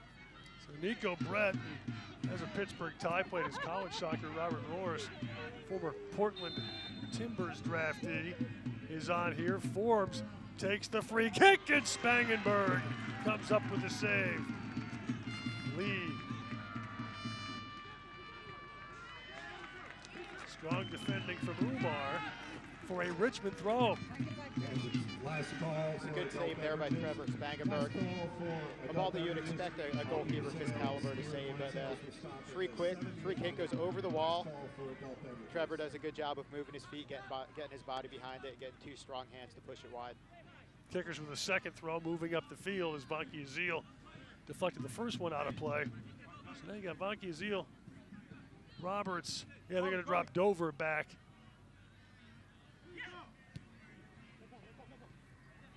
Dover has played in the back at times in his Riverhounds tenure. Alex Lee. When you play with 5 in the back, really the 2 wing backs or 3 in the back, the 2 outside guys really do play as outside defenders anyway. You just have kind of the added security of the extra center back. Here's Shriver. Cordovez back for Osewusu. Now Lee.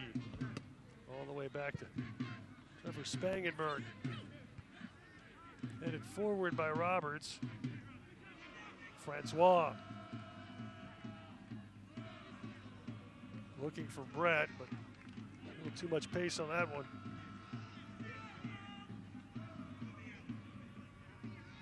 Red Army's really starting to bring some noise to the stadium, which is great to hear. Visit the USL's Instagram story every Monday evening to watch Kelsey Steele's hat trick as she breaks down 3 key talking points around the league. Service in, gobbled up by Spangenberg.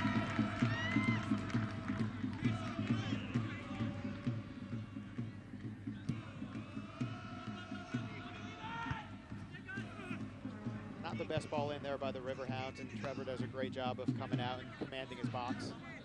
Collecting the ball, fairly routine for him, but something he has to deal with the right way. Oscar Umar rolls it back for Williams. 2 years in Major League Soccer with the Colorado Rapids. Now Yearwood. Fernando. Nice ball for Yearwood. And Yearwood barrels forward. Jammed away by Roberts. Zemansky for Kerr.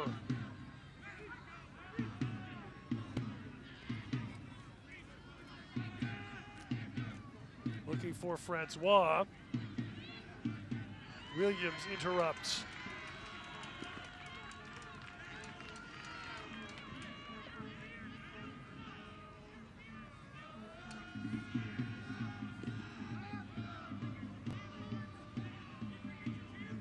Francois still being dangerous for the Riverhounds down that right side, and Williams does a good job of stepping over and getting the ball out.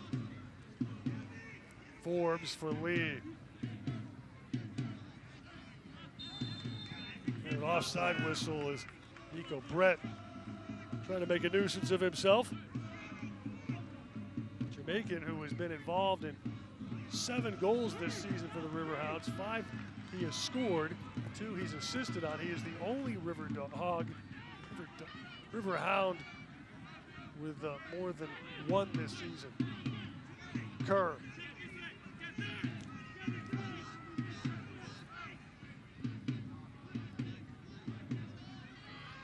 Yearwood, nice job to shield Francois off. That's a Pittsburgh throw.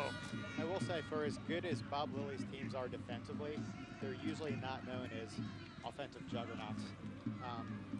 He's well known for grinding out lots of 1-0 victories, but his teams are always really, really hard to score on, and he's been very successful doing it. Roberts' service in, headed out by Lee. Imura turns it forward for Cordovez.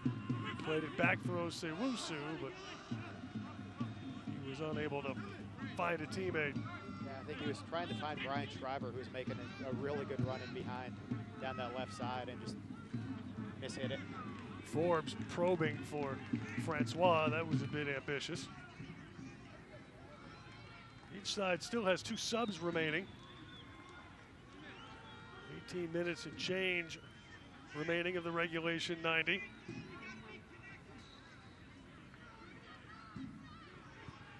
Zemansky, Francois. Shinosky gets ahead to that. Brett chasing it down. Zemansky back for Lee.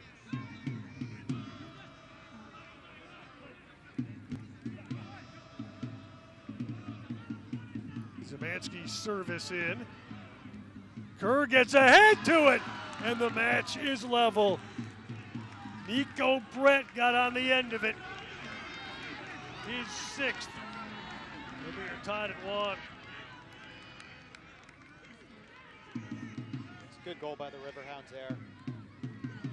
Came by being patient on the ball, moving it side to side. Good ball across to the far post. Pittsburgh goal scored by number 9, Nico Brett.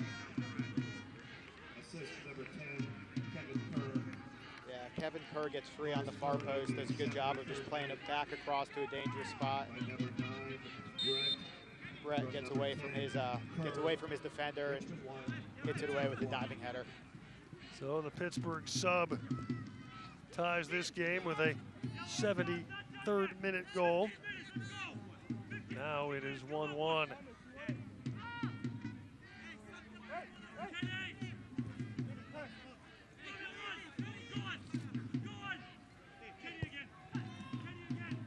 Lee finds Parks. Kerr trying to find Parks. Lee recovers. Now Kerr. Pittsburgh now pushing for the go-ahead. Forbes. Kerr. Forbes in for Kerr. Great save by Spangenberg. Now Yearwood trying to counter for Richmond. Francois helped break that up as Dover got ahead to it. Now Zemansky. Williams gets a piece of that, but only as far as Forbes. Francois service in. Lee ended it out for Osei-Wusu. And a whistle as Alex Lee wound up down.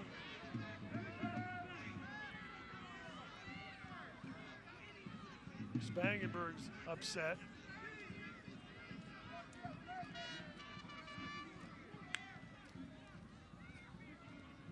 Alex Lee's in great position right here to get this header out and just gets hit in the back of the head by Kevin Kerr. What a phenomenal save here by Spangenberg down to his left. And Kevin Kerr gets the ball in a dangerous spot again. Knows exactly what he wants to do. Tries to bend it far post. And Trevor Spangenberg read that, played it out wide with a strong hand down low. Now Kerr is on the receiving end of a lecture from the referee. Bob Lilly trying to find another goal and 3 points on the road. And now Kerr gets a yellow. In the 4th round of the U.S. Open Cup Wednesday night. Kerr becoming the 3rd Riverhound in the book. By the Red Army. Just check their Facebook page or follow their Quarter of an hour remaining of the 90. The River City Red Joins Army Dover and Lee. Williams has the lone Richmond yellow. Not too sure what that yellow card was for, because typically like that, I don't think he meant to hit him in the back of the head.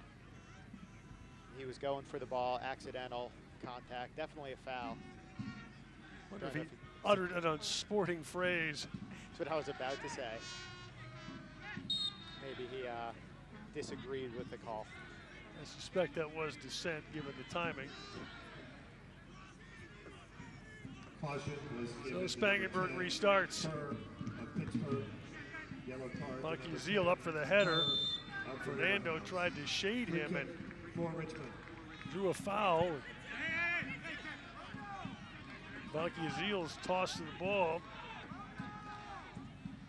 It's a good opportunity for Richmond to get some of their big guys, Connor Shinosky and Mikael Williams, up into the box and play a dangerous ball in from Brian Schreiber and see what can happen.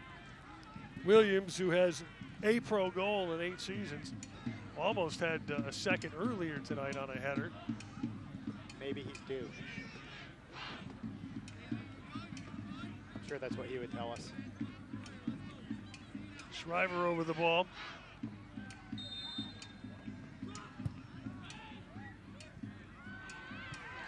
That was headed down by Roberts. Parks trying to clear, banged it off Williams. Kickers getting ready to make then we're a going to get substitution coming on for Richmond. Fred Owusu-Sekiri in for Schreiber. Owusu Embassy Sekiri for number 21, Brian Schreiber.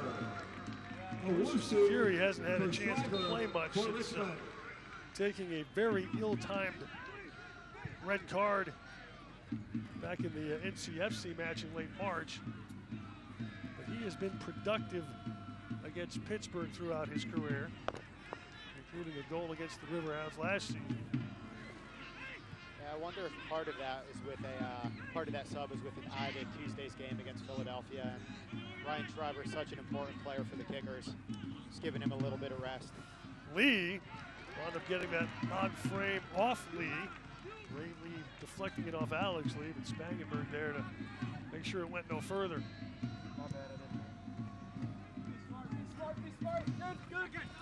Cordovez broken up by Vankia-Zeal.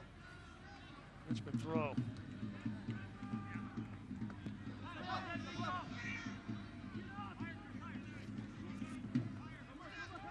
Shinosky all the way back to Spangenberg. Kerr up for the header. Forbes gets a piece. Brett, nice touch. Parks trying to get on the end of it. And Pittsburgh has grabbed the lead. And Parks stuck the landing. Yeah, that was one of the better celebrations you're going to see here at City Stadium. Haven't seen a celebration like that since David Hero. Pittsburgh goal scored by number Romeo 27, Parks becoming Romeo the Parks. first Riverhound not named Nico Brett to score more than one this season. That's a great little ball behind, and Romeo Parks does a good job of muscling Kel Williams out of the way and just touching it past Trevor Spangenberg, who really can't do anything on that one. Well, Pittsburgh has scored twice in about 6 minutes after trailing 1-0 for almost 20. And now the kicker's chasing the game. In the 79th minute, They have one sub remaining. Parks. Pittsburgh 2, Sakiri. Broken up by Dover. Forbes. Francois. Alex Lee giving chase. Kerr went down and draws a foul.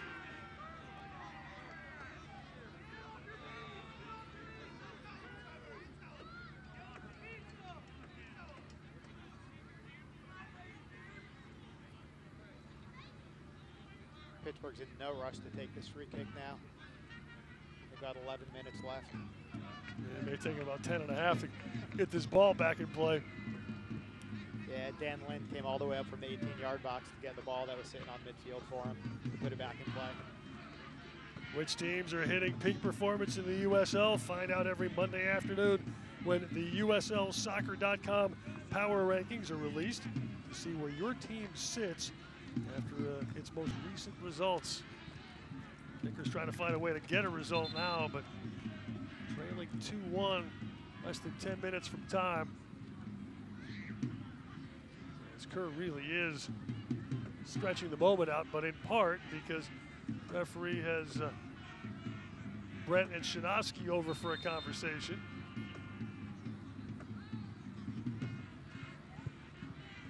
Kerr serves it in and out.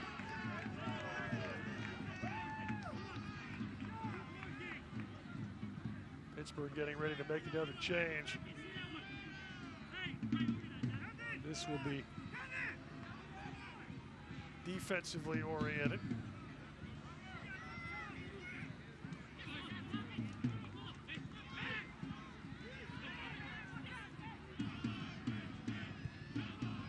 Toby Adewale is getting set to come on. A touch from Francois. Williams forced to play it back to Spangenberg. Now Alex Lee.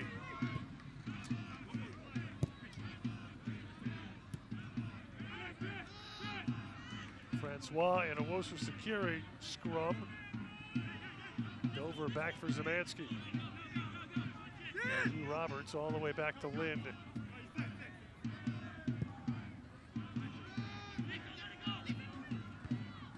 Headed forward by Shinosky. Yamura back for Lee.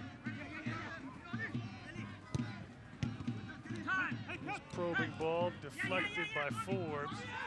Osei-Wusu. Around for Yearwood. Now Oscar Umar.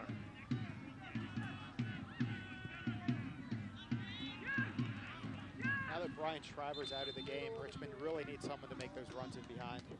There were a couple times they were playing the ball in the back, looking up for options, and there really weren't any guys making runs in behind the Pittsburgh defenders. So Adewale is going to come on for Parks. Pittsburgh will reshape and get more numerous in the back. For number 27, Parks for Pittsburgh. Riverhounds SC making their second substitution. Adewale, who was a teammate of Kobe Osei-Wusu for a couple of years at George Washington. Ashton, Maryland native, making his 11th appearance. He's worked primarily as an outside back. Umar in traffic. Owosu Sakiri up with Zemansky, who was banged up and down, but Pittsburgh countering. Parks, or Brett, now just rolls it out in some miscommunication with Francois. Zemansky still down at the other end.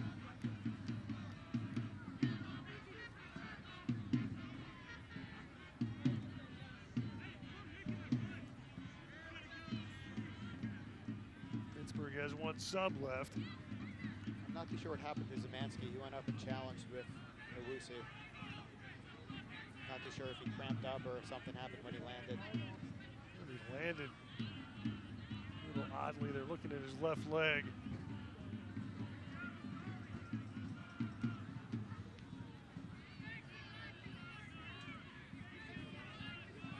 Sakiri having a conversation with the referee.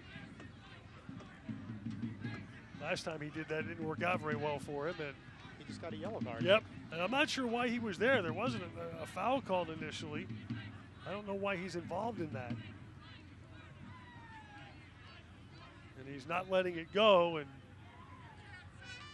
someone needs to pull him out, just get him out of there. He seems calm just talking to him, but he still just needs to get pulled out. He's not going to take it back.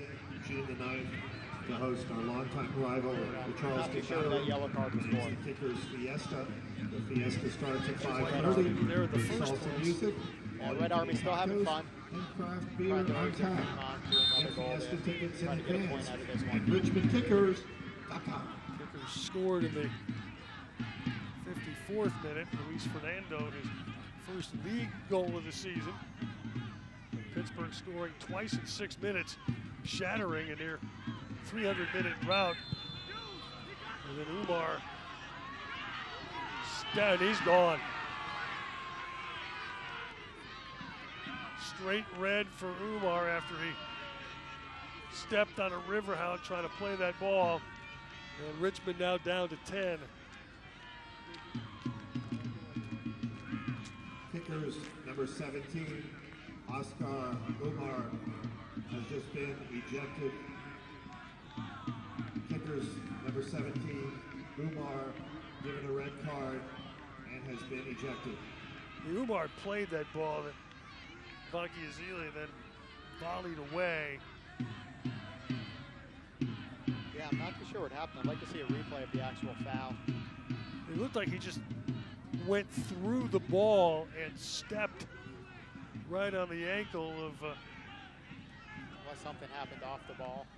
Zemansky, who had gone down, then had recovered after he was banged up on the Owusu Sakiri challenge. Yeah, he just came in high, got him in the knee. Went right through the ball, right into his knee, and no hesitation at all from the referee. And Oscar Umar gets a red, so he will be unavailable next week. And the optimism that Lee Kalishaw had about his lineup depth has pretty much evaporated. Kickers down to 10 with just over 4 minutes left in the 90, and the Red Army looking on pensively.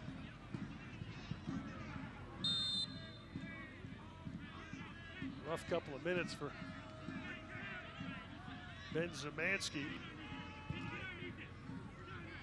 the former Chivas draftee out of University of Akron, playing on. Meanwhile, Pittsburgh guilty of offside.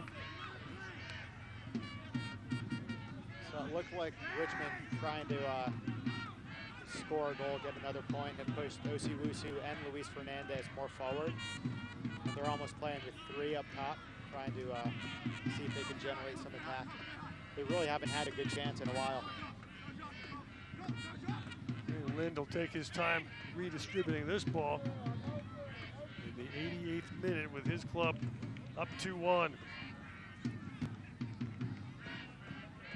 Yearwood up with Francois. That's a Pittsburgh throw.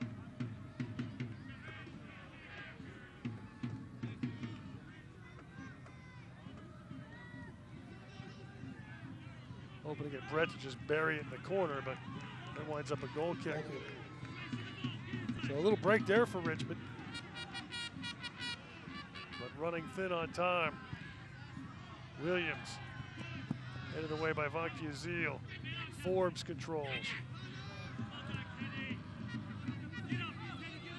Kerr in pursuit with Shinosky. Kerr gets a piece of that. That's a Richmond throw. 89th minute.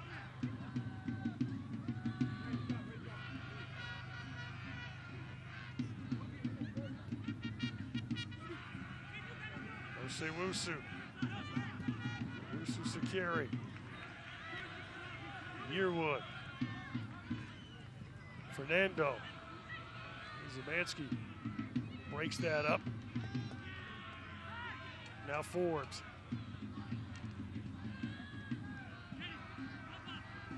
Lee. And now a chance for Kerr to get it down in the corner and drag some time off in the final minute of the 90. Riverhounds almost putting on a clinic on how to close out a game. Calm possession, spread the field out. As soon as they lose the ball, they're putting pressure, making it really hard for Richmond to get comfortable on the ball and do anything offensively. They have their final sub waiting. Yearwood in pursuit. Rolling it back for Spangenberg. That was headed away by Adewale, but foul whistle. Substitution. We'll get Pittsburgh's final sub. Number 16, Andrew Luban. For number 10, Kevin Kerr. And he's in for Kerr. And we'll see what the fourth official has in mind for stoppage time here. 4 minutes of extra time. Here we get 4 minutes. 4 minutes of extra time is being added on. So free kick for Richmond. We are in stoppage time. Andrew Lubin into the game now. And that just skitters out for Pittsburgh goal kick. It's a good ball in by Owusu. Connor Shinosky was the only one in the box who was challenging, and weren't even any other red jerseys around in case the ball did drop for someone in the box.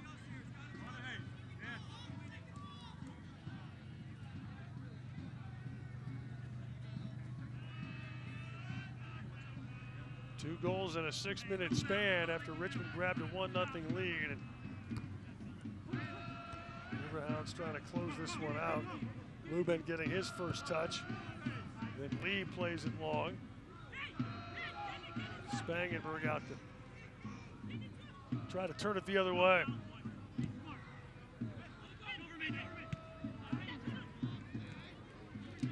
Wusu got an interesting touch for Fernando. Flick on, finds Osei-Wusu,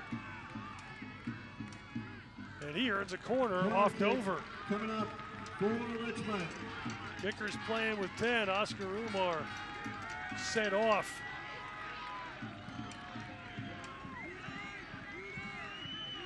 It's a good work by Luis to get the ball wide to Osei-Wusu. And Osei-Wusu does what he needs to do right there. Either get the ball across or at least get a corner. Wusu Sakiri with service. Lee headed it up.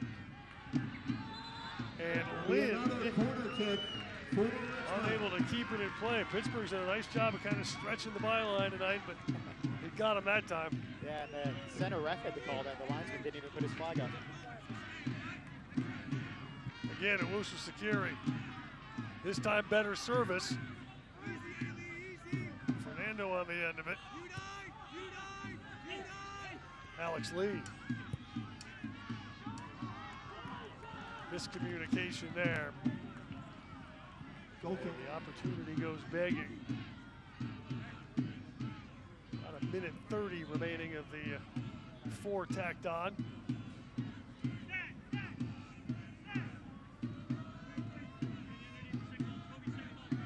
And Lind just trying to find the right spot to put the ball down.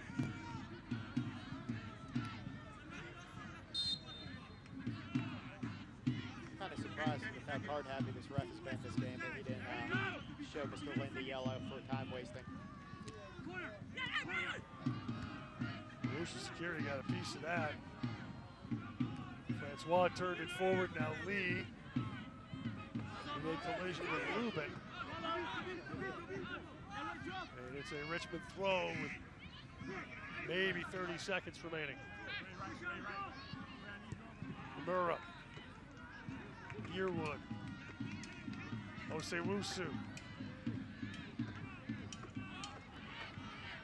Yearwood. Desperation ball there. And that will probably do it. Not really the ball that Yearwood was looking for. He's been pretty consistent with crosses this year, but that wasn't what we needed right there. And if Lynn's goal kick lands, we'll probably get the final whistle. And if it doesn't, we've got a bigger story. And that's it. Pittsburgh grinding out a 2-1 road win at Richmond. Riverhounds tasted defeat only once this season, and they bounced back from said defeat. Third game in 8 days. Meanwhile, the Kickers back-to-back league losses at home, and soul-searching and not much time to do it with the trip to Philadelphia. Moving Tuesday. Final score, Pittsburgh 2, Richmond 1. Recap next. Thanks for coming out. Appreciate you.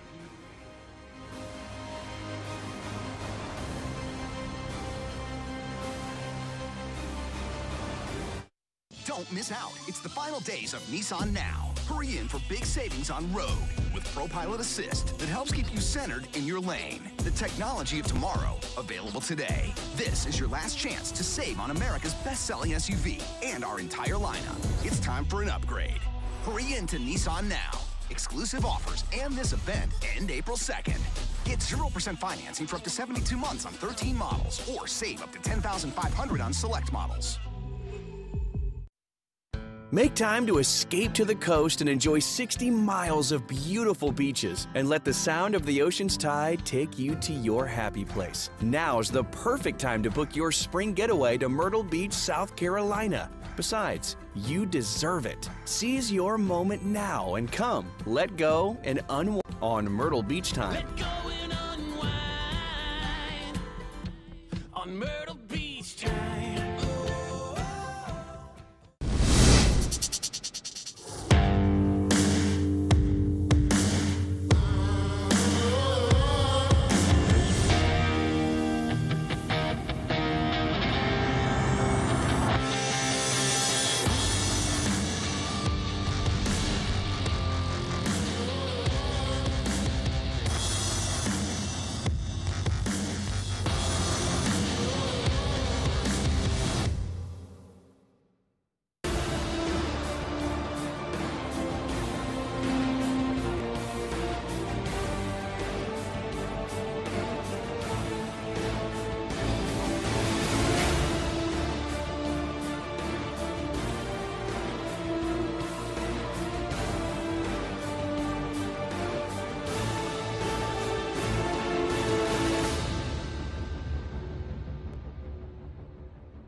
Back at City Stadium in Richmond, Virginia, the Steel Army enters on tour.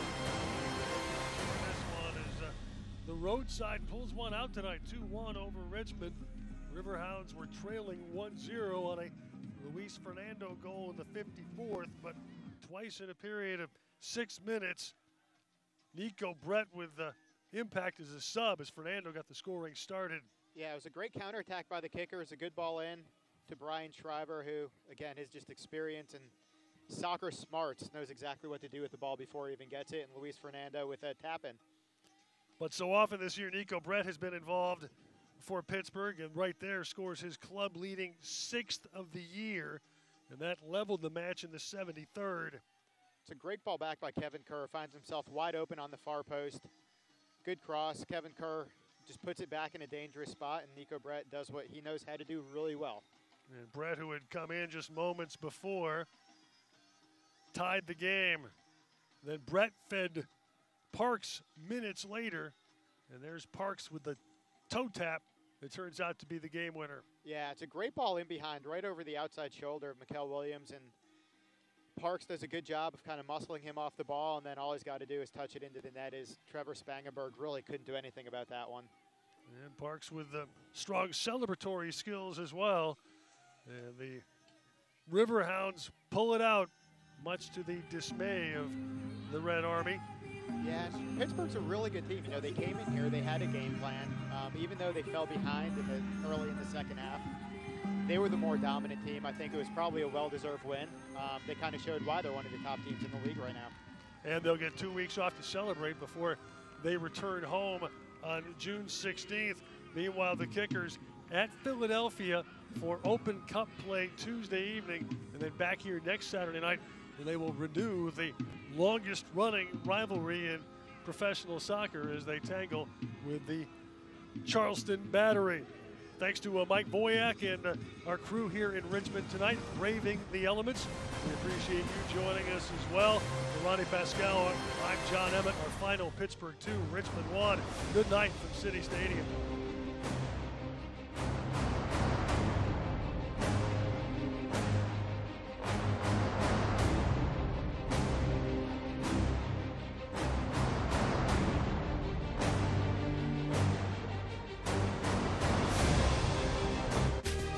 This copyrighted telecast of the United Soccer League may not be retransmitted, rebroadcast, or reproduced without the express written consent of the United Soccer League.